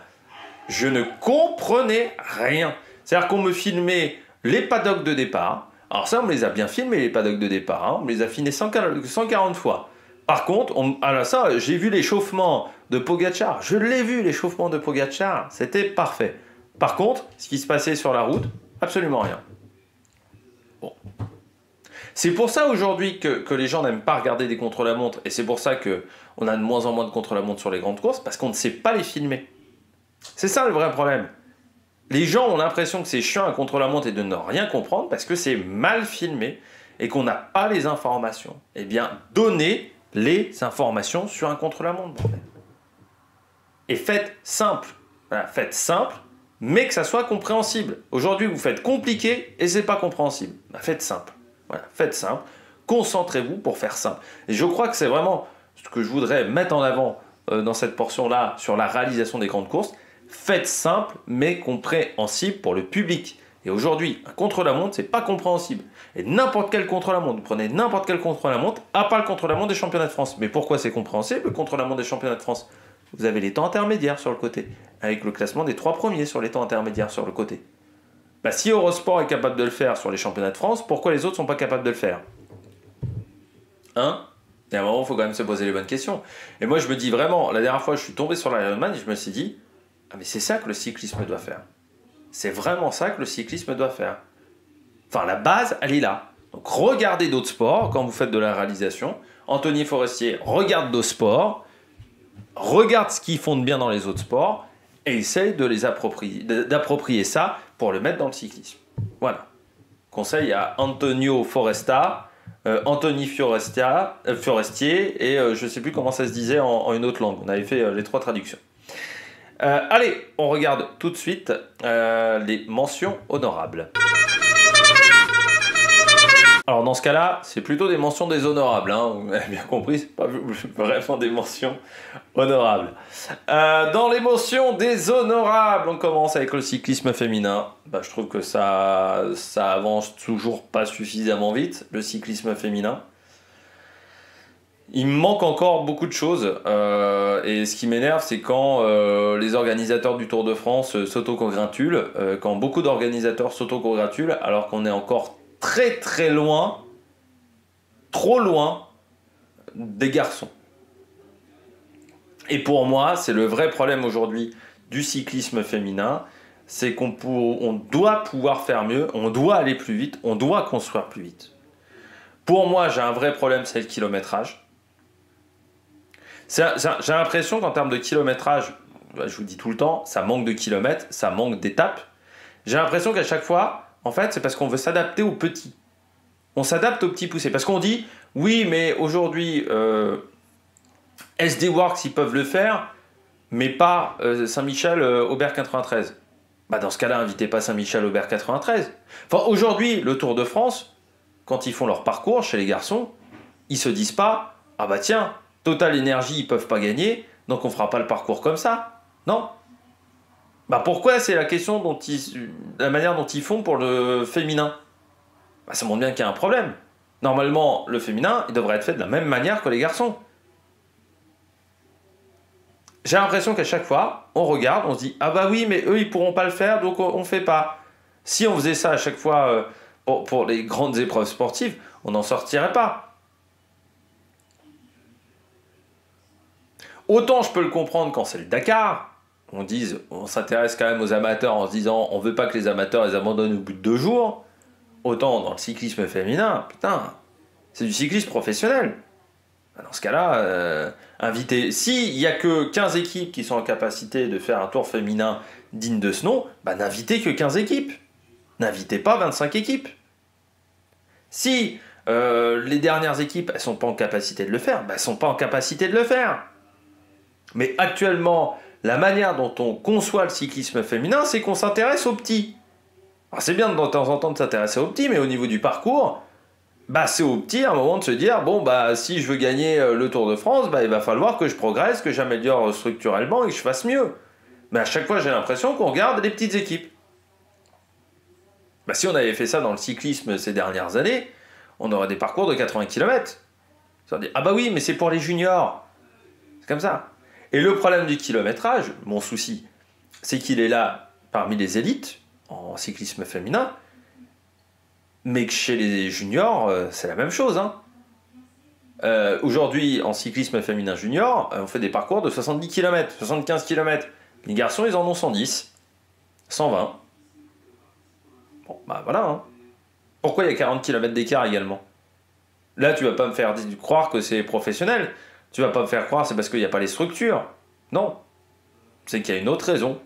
Pour moi, c'est qu'aujourd'hui, le cyclisme en général ne conçoit pas que les filles sont en capacité de faire les mêmes choses que les garçons. Pour moi, il est là le problème. C'est que j'ai l'impression qu'aujourd'hui, dans le cyclisme en général, et même chez les filles, on se dit on n'est pas en capacité de le faire. Parce que j'ai l'impression que c'est presque une vision qu'ont certaines filles. Je trouve ça mais terrible. Terrible. Non, vous êtes en capacité de faire 200 km. Vous pouvez le faire. Vous pouvez faire 220 km, 230 km, 240 km. Après, c'est aux organisateurs de le vouloir. Ça, c'est une autre raison. Et tant que un Tour de France féminin n'aura pas 2 semaines de course, eh bien je continuerai de gueuler chaque année. Et peut-être qu'à un moment, eh bien ASO entendra mon coup de gueule, et peut-être qu'au bout d'un moment, ça changera. Autre problème du côté du cyclisme féminin, alors c'est bien de vouloir créer des versions féminines des courses masculines, ça je dis, ok d'accord, de créer un Tour de France féminin, de créer un Milan-San Remo féminin, de créer un Paris-Roubaix féminin, de créer un Liège-Bastogne-Liège féminin, bon. Mais il ne faudrait pas que le cyclisme féminin perde son identité. Et notamment en termes d'identité, vous avez des courses importantes, notamment en France, qui ne sont que des courses féminines. Il ne faudrait pas qu'elles soient reléguées au second plan, je pense également pour certaines courses italiennes, parce qu'on veut faire des versions féminines de certaines courses les plus importantes du calendrier féminin. Il faut aussi que le cyclisme féminin crée sa propre histoire. Le cyclisme féminin ne peut pas être simplement une copie de ce que font les garçons en termes de course. Il faut aussi qu'elle ait sa propre histoire, son propre historique. Moi, je suis pour qu'on garde le festival Elsie Jacobs, parce que ça permet de remémorer, de dire Elsie Jacobs, première championne du monde de l'histoire. Moi, je suis pour qu'on ait le Tour des Pyrénées, également.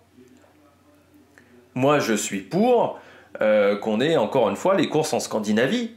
Qu'on ait des courses en Scandinavie qui soient importantes. Et moi, je suis contre qu'on supprime des courses italiennes ou qu'on décale des courses italiennes pour que RCS puisse mettre en place son petit calendrier. Je suis désolé, le cyclisme féminin a une histoire qui est différente du cyclisme masculin. Il faut respecter cette histoire et j'aimerais que l'UCI fasse tout, mette tout en place pour que le cyclisme féminin ait également des différences avec les garçons, parce que sinon la comparaison avec les garçons existera tout le temps. Autre chose qui m'énerve, la Ligue des champions de cyclisme sur piste. Je trouve que ça n'a absolument pas révolutionné le cyclisme sur piste, parce qu'aujourd'hui, du côté du cyclisme sur piste, je trouve que actuellement, du côté de ces épreuves, eh bien, on a toujours la même chose. En fait, le problème actuellement du cyclisme sur piste, c'est le manque de visibilité et le fait que les épreuves soient des épreuves... ça dure très longtemps, en fait, le problème du cyclisme sur piste. C'est-à-dire que le souci, c'est qu'une journée de cyclisme sur piste, allez, c'est facilement 3 heures et qu'il y a beaucoup de temps mort. C'est ça le problème du cyclisme sur piste. La Ligue des champions n'a absolument pas réglé ce problème-là. Il y a toujours des temps morts. Ça dure toujours plus de 2 heures. Et on le voit bien dans le sport... et puis même en dehors du sport. Pour moi, en termes d'attention, un téléspectateur a une attention qui est très bonne sur du sport, sur un programme qui a 1h30, 2 heures. Au-delà de 2 heures, on commence à perdre de l'attention.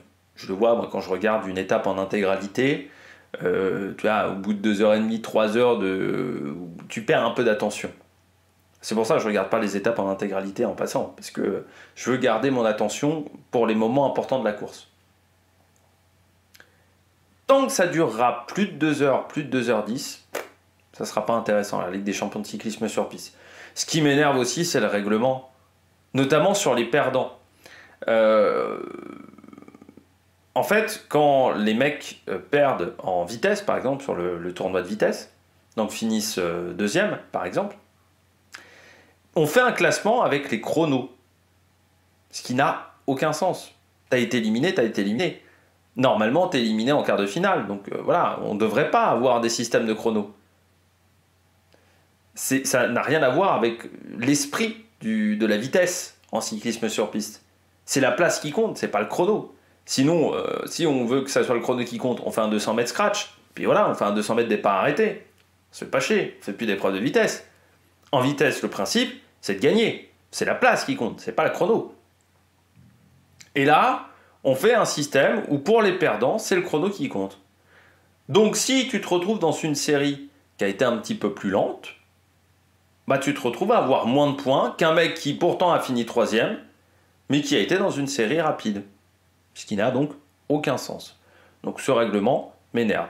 Le fait qu'on ait un tournoi de vitesse qui soit en une manche sèche, parfois avec 3 concurrents au départ, ça m'énerve aussi, parce que pour moi, c'est pas de la vitesse. La vitesse, c'est 2 manches gagnantes, et c'est ça la vitesse. Et ce qui m'énerve, que ça soit au championnat du monde, mais aujourd'hui on veut dynamiser la vitesse avec des compétitions en une manche simple. Non, parce que ça c'est plus de la vitesse. C'est comme si tu faisais un tournoi de tennis et c'est en 2 jeux gagnants. Non, parce qu'on trouve que les 7 c'est trop long. Bah, c'est plus du tennis. Ou un Tour de France sur 2 jours. Bah, c'est plus le Tour de France. Non, la vitesse c'est 2 manches gagnantes. Voilà. Ça devrait être ça tout le temps.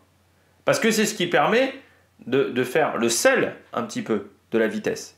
C'est que tu gagnes la première manche, oui, mais dans la deuxième, tu pars pas en même position et il faut t'adapter en termes de tactique. C'est pas le plus fort qui gagne, c'est celui qui a la meilleure tactique. Sauf qu'aujourd'hui, on va de plus en plus vers c'est le plus rapide qui gagne, c'est le plus puissant qui gagne, parce qu'on est en une manche sèche. Et la tactique a de moins en moins d'importance, je trouve, du côté de la vitesse.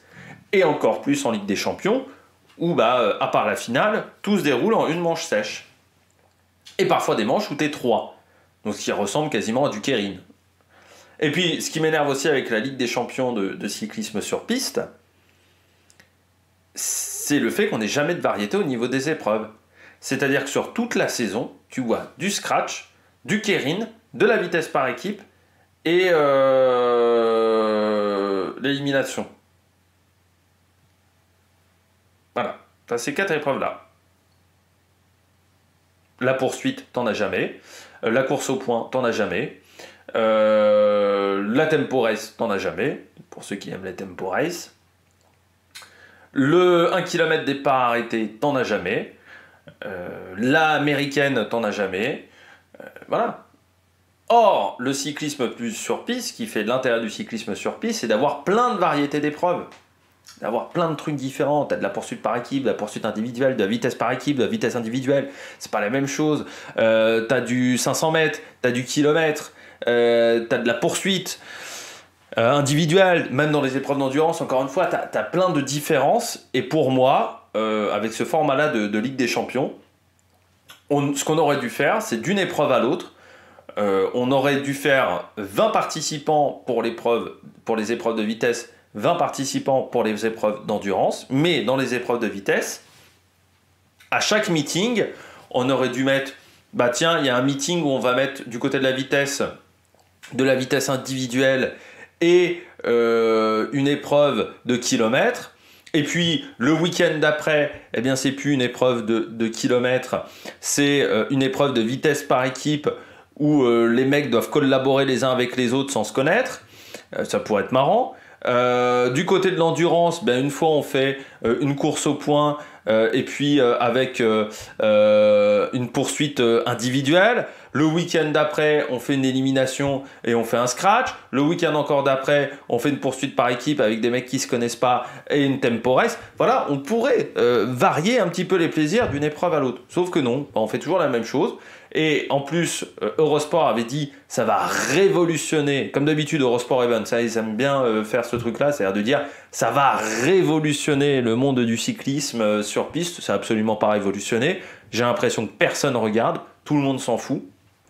Comme les Coupes du Monde de cyclisme sur piste, sauf que l'UCI ne dit pas qu'il révolutionne le cyclisme sur piste, et au moins sur les Coupes du Monde, on voit de la poursuite et on voit de la course au point. Et je trouve qu'en plus, ils ont choisi le scratch, qui pour moi, le scratch est le truc le moins représentatif du cyclisme sur piste. C'est-à-dire le scratch, ça ressemble à un sprint classique, mais c'est le truc pour moi le moins représentatif des particularités du cyclisme sur piste. Donc ça m'énerve. Lenny Martinez, chez Bahreïn, je trouve qu'en termes d'image, c'est un peu catastrophique. C'est-à-dire que Bahreïn, c'est peut-être la pire équipe en termes d'image par rapport au dopage. Même si, encore une fois, je rappelle qu'il y a eu... Je crois que l'enquête est toujours en cours et qu'elle n'a abouti à rien. Mais c'est vrai qu'en termes d'image, je trouve que c'est pas terrible pour Lenny Martinez. Son père avait déjà pas une image terrible en cyclisme sur route, parce que certains ont oublié, mais je crois que son père avait été impliqué dans une affaire de dopage. Je ne vais pas me tromper. Je crois qu'il avait été pris pour... il y avait eu du dopage, je crois, pour Miguel Martinez. Son père était passé dans une équipe où il y avait du dopage, et je crois qu'il avait été pris pour dopage. Parce qu'il était arrivé chez Amor-et-Vita en 2008. Il est passé chez Phonak, qui n'était pas, qui était pas là terrible.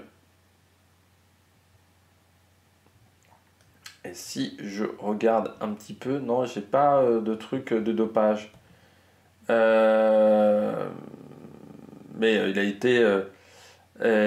été impliqué dans de nombreux trucs, hein, son père. Hein. Il a de nombreuses casseroles, parce qu'il a été jugé pour harcèlement même dernièrement. Euh, mais pour moi, il y avait eu du dopage chez Miguel Martinez.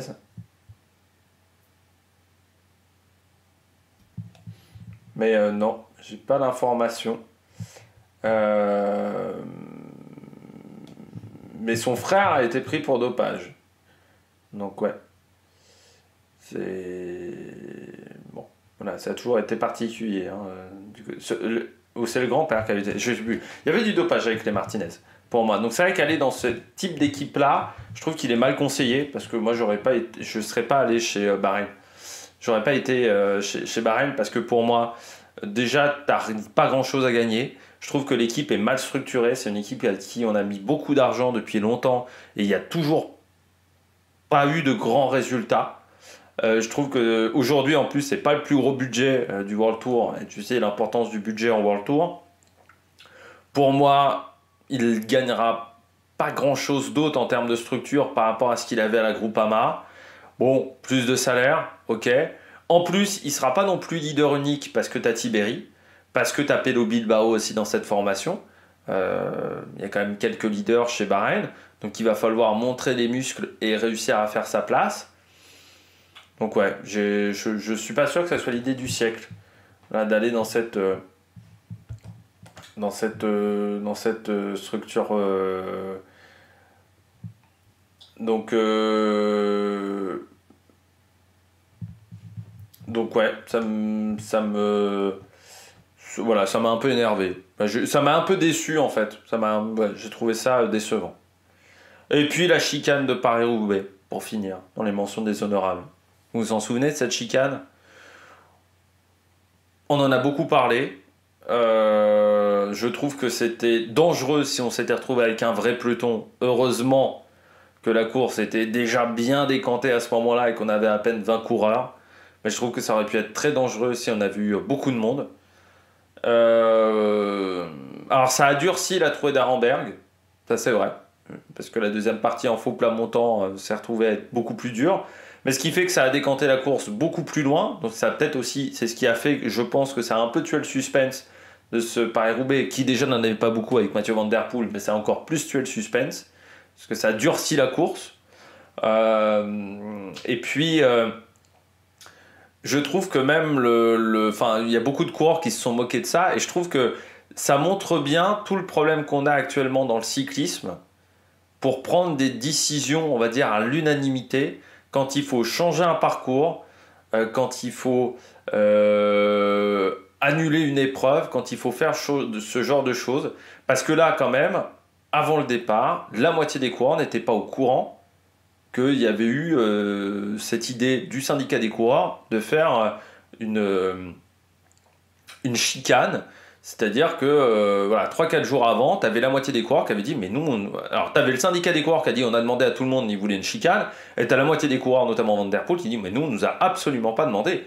Les mecs ont décidé, il y a le président du syndicat des coureurs qui a dit cette idée-là, qui était inutile, dangereuse, et il s'est dit, tiens, si je mettais une chicane, ce qui dénature en plus un peu le parcours. Voilà. Et on l'a vu également sur le Giro, où sur les étapes raccourcies, tu as la moitié des coureurs qui n'étaient pas au courant de comment l'étape allait se dérouler, comment allait être raccourcie, le protocole qui allait être mis en place. Enfin, le nombre de fois où ça arrive, moi je trouve qu'il faudrait qu'il y ait un protocole dans ce genre de cas, avec un système de vote anonyme. Il faudrait qu'il y ait plus de 50% des votes qui soient positifs pour qu'on décide de mettre une chicane, pour qu'on décide de raccourcir une étape. Voilà. Il faudrait qu'il y ait un vote positif. Et pour moi, il faudrait qu'il y ait un système comme ça, un protocole qui soit mis en place. Et avec il faudrait le faire aussi, tu sais, par exemple, un jour avant, 2 jours avant. Sinon, la résolution ne peut pas être mise en place par la direction, par la course. Par les organisateurs de la course, voilà. Ce qu'il faudrait aussi, je trouve que les coureurs manquent souvent de respect aux organisateurs. On l'a vu l'année dernière avec la Bretagne classique, on avait fait modifier le parcours à la dernière minute et c'était les coureurs qui avaient demandé. Je trouve que des fois, les coureurs se croient un petit peu tout permis par rapport aux organisateurs. Alors les organisateurs se croient tout permis par rapport aux équipes, mais les coureurs aussi de temps en temps, notamment avec l'organisation du Giro, notamment avec certains plus petits organisateurs. C'est pas le cas avec ASO, c'est bien surprenant. Et je trouve que par exemple cette chicane de Paris-Roubaix, elle représente tout le ridicule du syndicat des coureurs et de certaines personnes qui pensent qu'elles parlent au nom de tous les coureurs, alors qu'elles parlent seulement en leur propre nom et pas plus. Et je trouve qu'au niveau du syndicat des coureurs, il y aurait peut-être aussi du grand nettoyage à faire, parce que je pense que certaines personnes ont un petit peu le boulard et devraient réfléchir avant de mettre en place certaines idées aussi stupides que cette chicane du côté de Paris-Roubaix. Allez, on regarde tout de suite celui qui est malheureusement en première position. Le dernier moment énervant de l'année, c'est un moment dont on a assez peu parlé au moment où ça s'est produit, parce que j'attendais à ce moment-là, je m'étais dit j'allais peut-être faire une vidéo même sur cette affaire, et j'attendais à ce moment-là qu'il y ait une clarification du côté de la police de Zurich et surtout de la justice de Zurich. Mais bien entendu, c'est la mort de Muriel Führer. Qui est un moment terrible.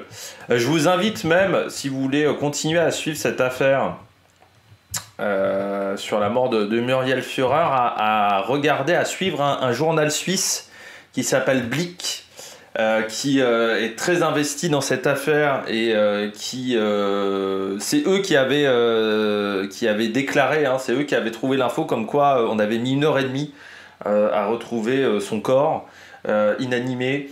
Voilà, c'est eux qui ont été les premiers à donner voilà, des infos, à essayer de trouver des explications sur cette affaire qui est terrible. Alors, outre le fait, hein, je ne vais pas revenir, j'en avais déjà parlé à ce moment-là, au moment des championnats du monde, mais que c'est terrible pour la Suisse, encore une fois, touchée.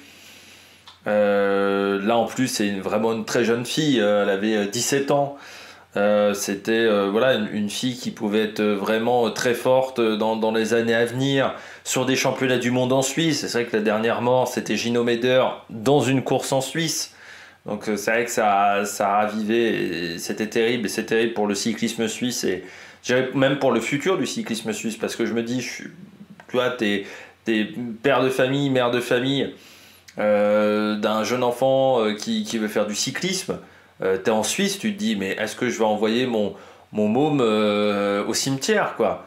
Je vais peut-être lui donner l'envie de faire un autre sport, et ça peut nuire vraiment au cyclisme en Suisse. Mais surtout, en fait, ce qui m'a énervé, bon, outre déjà la mort de Muriel Führer, c'est toujours terrible.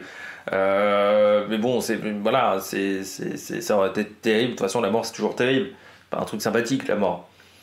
Mais c'est comment ça s'est déroulé, et l'incompétence pour moi de la Fédération suisse de cyclisme, les errances également de l'organisateur de la course, de l'UCI, et les multiples problèmes de cette journée qui a été catastrophique. Moi déjà, ce que je reproche à l'UCI, c'est d'avoir mis autant de temps pour communiquer là-dessus. La course se termine à midi. Voilà. On retrouve donc son corps 1h30 après, à peu près, donc 13h15, 13h30. Donc il y a un hélicoptère sur le parcours aux alentours de 13h30. La course junior homme est l'après-midi. Moi, je débriefe les deux courses à 18h. Enfin, je me souviens, vers 17h30, 18h, juste après l'arrivée des garçons hommes. À ce moment-là, quand je fais la vidéo, quand j'enregistre la vidéo, je n'ai absolument pas l'information qu'il y a une cycliste dans une situation déplorable. Sinon, j'en aurais parlé dans la vidéo. Je trouve que l'UCI a mis un temps fou à communiquer là-dessus, comme si l'UCI avait voulu le cacher. Normalement, quand il se passe un truc aussi grave, on a l'information tout de suite. Quand Gino Meder meurt, 45 minutes après l'arrivée tu sais qu'il y a un coureur voilà, et même Romain Bardet, tu as des coureurs voilà, qui en parlent, qui disent qu'il y a eu une grosse chute, et je crois 30 minutes, 35 minutes après l'arrivée, tu as un communiqué de la direction de course qui dit que bon, il y a un coureur qui a été pris en charge, il est dans un état grave, on vous donnera des informations par la suite. Mais là, il y a quasiment 5 heures entre la première communication de l'UCI qui nous dit Muriel Führer, donc cycliste suisse, est en ce moment dans un état grave à cause d'un choc à la tête. Moi, je me dis tout de suite, bon, moi je le sens déjà mauvais à ce moment-là parce que souvent, souvent ça se passe pas très bien dans les gros traumatismes crâniens comme ça. Souvent, on arrive à la mort parce qu'il y a souvent d'autres problèmes sous-jacents qui arrivent. C'est rarement bon signe. Pour continuer dans la chronologie, donc à 18h, donc 18h, 18h30, on a le communiqué. On sait que ça discute un peu du côté de l'organisation à ce moment-là pour savoir comment on continue le programme. Bon, on décide d'interrompre toutes les festivités. On modifie à ce moment-là, je ne sais pas si on a modifié le parcours tout de suite. Pour les juniors hommes, si. Je ne sais plus si c'était ce parcours-là pour les handisports, parce qu'il y avait les handisports également dans ces courses-là. Et donc, le vendredi, la course Espoir Homme se déroule, puis les courses élite lors du week-end. Alors oui, il y a une minute de silence. Mais quand on voit ce qu'a écrit Blink, ce fameux journal suisse, quand on voit les différentes informations, quand on a le communiqué du procureur de Zurich qui donne des informations, mais à ce moment-là, il n'y avait pas encore des informations complètes, ça fait vraiment froid dans le dos. Ce qui s'est passé pour Muriel Führer. Et c'est révoltant. C'est révoltant et ça fait froid dans le dos. C'est révoltant pour plusieurs points. Alors pourquoi je n'ai pas fait de vidéo à l'époque?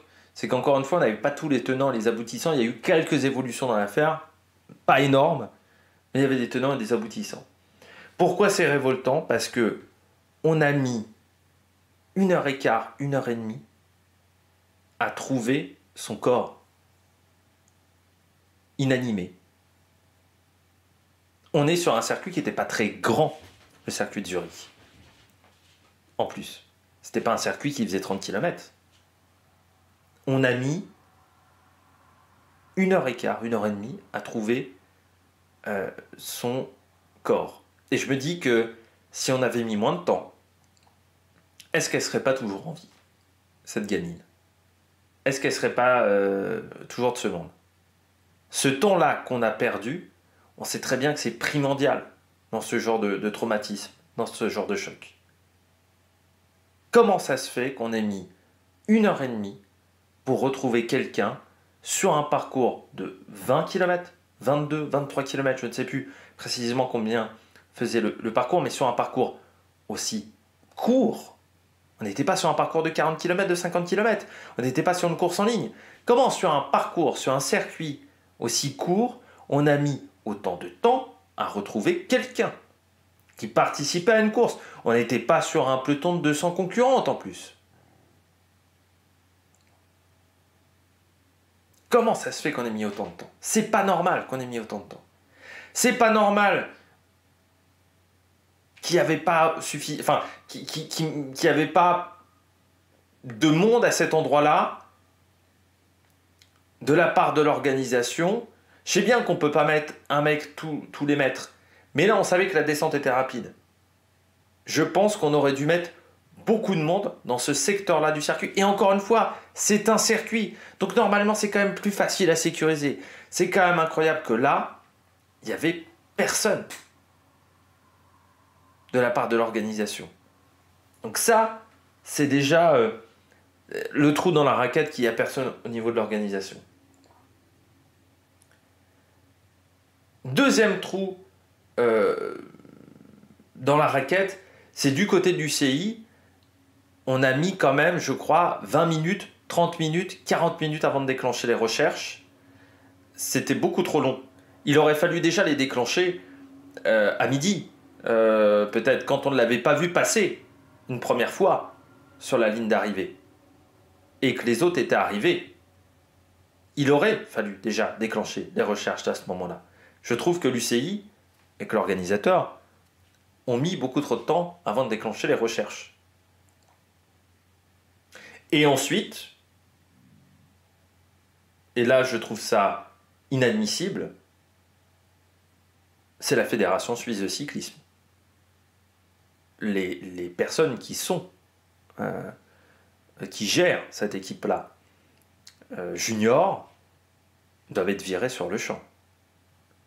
C'est inadmissible que dans une course comme celle-là, championnat du monde, elle n'avait que 4 concurrentes à gérer. On ne parle pas de 35 personnes. On ne la voit pas passer au bout de 20 minutes, de 30 minutes, que personne s'inquiète. C'est l'UCI qui s'est inquiété en premier. Ce n'est pas la Fédération suisse qui s'est inquiétée en premier. C'est l'UCI. La Fédération suisse qui ne voit pas une fille pendant 40 minutes, 50 minutes, 60 minutes, ça ne les inquiète pas. Mais virez-moi les gens sur le champ. Enfin, ça me rappelle l'histoire de ce jeune joueur de rugby qui est mort, qui est porté disparu, mais qui est mort noyé en Afrique du Sud. Où les mecs sont partis faire un décrassage dans un lieu hyper dangereux. Et il y a un des jeunes joueurs qui est mort. C'est pareil. Je me dis que là, certes, tu es sélectionneur, mais tu es presque éducateur. C'est des gens qui ne sont pas majeurs, qui sont encore des adolescents, qui sont encore extrêmement jeunes. Tu dois faire gaffe. Tu as un rôle d'éducateur. Et pour moi, ça, c'est inadmissible. Les parents te font confiance. Les parents te font confiance. Et tu ne gères pas mieux que ça leurs gamins? C'est pas normal. Les responsables de la fédération suisse devraient être devant la justice et devraient avoir démissionné. Il n'y a eu aucune démission. C'est pas normal. L'entraîneur de l'équipe junior est toujours en place actuellement. C'est une entraîneur, femme. Ce n'est pas normal. Alors, c'est des questions qu'ont posées Blink, ce fameux journal suisse, à la Fédération suisse. Pour l'instant, pas de réponse. Un silence complet. Ce n'est pas normal non plus. Les parents veulent avoir des réponses, mais moi, suiveur aussi, je veux avoir des réponses. Je veux comprendre comment, dans une course qui est peut-être la course la plus importante de l'année, qui devrait être la course la plus sécurisée de l'année, qui est le sommet du cyclisme, comment on a pu avoir une situation pareille en 2024? Et le problème, c'est que ni la Fédération suisse, ni l'UCI communiquent sur l'affaire. Mais vraiment, les responsables de la Fédération suisse, je ne comprends pas comment ils sont encore en place.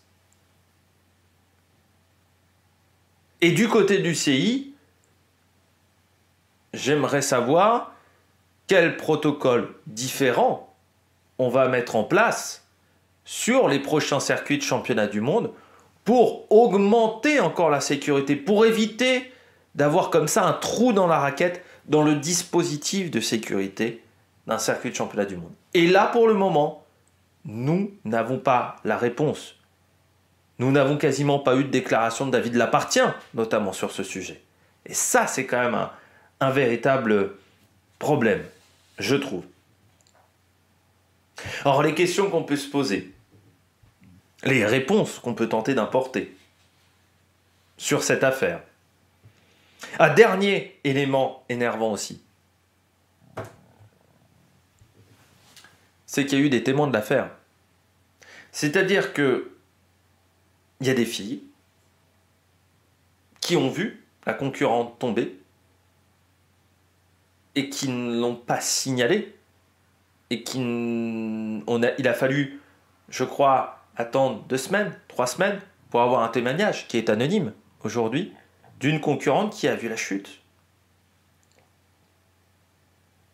C'est quand même un mauvais signe par rapport je dirais, au comportement de certaines concurrents, de se dire, elles n'ont pas dit qu'il y avait une chute, elles ont eu peur de quoi? J'essaye de comprendre, hein, mais vraiment, je trouve ça effarant. Quand tu vois une chute pareille, tu le dis, tu l'annonces. Peut-être là encore que si ces filles, pour l'instant il n'y en a qu'une, mais je ne suis pas sûr qu'elle était toute seule, avaient dit plus vite que cette concurrente était tombée, peut-être qu'on l'aurait trouvée encore une fois plus rapidement et peut-être qu'elle serait encore de ce monde. C'est tout ça qui m'énerve. C'est tout ça qui me met hors de moi dans cette affaire. C'est que je me dis, comment on a pu arriver à cette situation-là d'attendre 1h30 pour retrouver quelqu'un. Je ne sais pas encore une fois si on l'avait trouvée tout de suite, on aurait pu la sauver. Mais je me dis, au fond de moi-même, que cette heure et demie-là, qu'on a attendu, on ne l'a pas trouvée, on l'a cherchée, ça a forcément nui à ses chances de survie. Et je trouve ça déplorable. Alors, qu'est-ce qu'on peut faire dans le futur pour éviter ce genre de situation? Eh bien déjà, je pense que l'UCI soit beaucoup plus regardante sur le staff des équipes juniors. Qu'elle soit beaucoup plus regardante sur le staff des équipes juniors et des équipes espoirs. C'est pas la même chose de gérer des mecs qui ont 3, 4, 5 ans, 6 ans d'expérience dans le cyclisme, de gérer des gens qui ont parfois 2 ans, 3 ans, 4 ans d'expérience à des niveaux amateurs dans le cyclisme. C'est pas du tout la même chose. Et encore une fois, avec des gens qui n'ont pas la même maturité. Quand tu as 17 ans, tu n'as pas la maturité que tu as quand tu en as 25. C'est pas la même chose. Donc pour moi, il faut que l'UCI soit beaucoup plus regardante sur les encadrements de ces équipes-là, juniors, espoirs. Parce que là, on voit du côté de l'équipe de Suisse, eh bien, il y a eu un gros raté de ce côté-là. Il faut que l'UCI également surveille beaucoup plus, on en parlait déjà précédemment sur la chute du Tour du Pays Basque, mais gère beaucoup plus la sécurité sur un circuit de championnat du monde. La sécurité doit être optimale. On n'est pas sur un parcours de 35 bornes, on n'est pas sur un parcours de 150 km départ en ligne, on est sur un parcours d'une vingtaine de kilomètres. On doit avoir une sécurité à la pointe. Je ne dis pas qu'une sécurité à la pointe, ça permet d'éviter les problèmes. Je dis juste que là, il y a eu un trou dans la raquette, ce trou-là ne doit plus se reproduire. Donc j'espère qu'il y aura une commission indépendante, une enquête indépendante, qui donnera des conclusions, et ces conclusions seront adoptées par l'UCI. Je termine sur un dernier point. On peut se poser la question également de 2 choses qui auraient peut-être un petit peu changé la donne sur cette chute. On peut se poser la question des braquets limités. C'était la première année sans les braquets limités. Jusqu'à maintenant, en catégorie junior, vous aviez des braquets limités. Vous n'aviez pas le droit d'avoir plus que tant de braquets. Est-ce qu'avec un braquet limité, la vitesse aurait été moins importante dans cette descente et le freinage aurait peut-être été mieux réussi? C'est une question qu'on peut se poser. On peut se poser également sur la conception du circuit. Est-ce que le circuit junior, est-ce que les filles étaient suffisamment aptes? Est-ce qu'elles avaient suffisamment d'expérience dans des descentes pentues pour pouvoir utiliser cette portion-là de circuit? Ça, c'est aussi une question qu'on peut se poser. Est-ce que les garçons juniors, les filles juniors avaient suffisamment d'expérience? Quand il y a beaucoup de pentes, il faut freiner différemment, il faut gérer différemment. Est-ce que ça avait été bien indiqué aux équipes en amont? Est-ce que cette portion-là de circuit avait été bien repérée par toutes les équipes? Est-ce qu'il n'aurait pas fallu faire un briefing beaucoup plus attentif du côté des équipes juniors sur cette portion-là de circuit qui pouvait être difficile, technique et rapide? Et puis, un tracking GPS. Je pensais, moi, qu'il y avait un tracking GPS. Il n'y en avait pas. Il faut, je pense, adopter un tracking GPS pour éviter d'avoir des concurrents dans la pampa. Sur le Dakar, vous avez une balise GPS. Tous les concurrents ont une balise GPS. Avec un système même qui peut appeler les secours rapidement. Est-ce qu'il ne faudrait pas un système de balise de tracking GPS, ce qui permettrait rapidement de voir quand un concurrent est dans une situation qui n'est pas normale? Parce que là, c'est arrivé sur une course en circuit. Mais imaginons sur une étape du Tour de France, vous avez un coureur qui est 1 heure derrière tout le monde. Alors, des fois, vous avez la voiture balai, mais si vous êtes juste devant la voiture balai, vous tombez dans un ravin, personne vous entend, vous perdez connaissance. Est-ce que vous ne pouvez pas rester dans cette situation-là pendant longtemps? Donc j'espère que c'est une situation qui se reproduira plus, et j'espère qu'on arrivera à changer les choses, et surtout que cette situation-là se reproduira plus, parce que je pense que pour la famille de Muriel Führer, ça doit être terrible.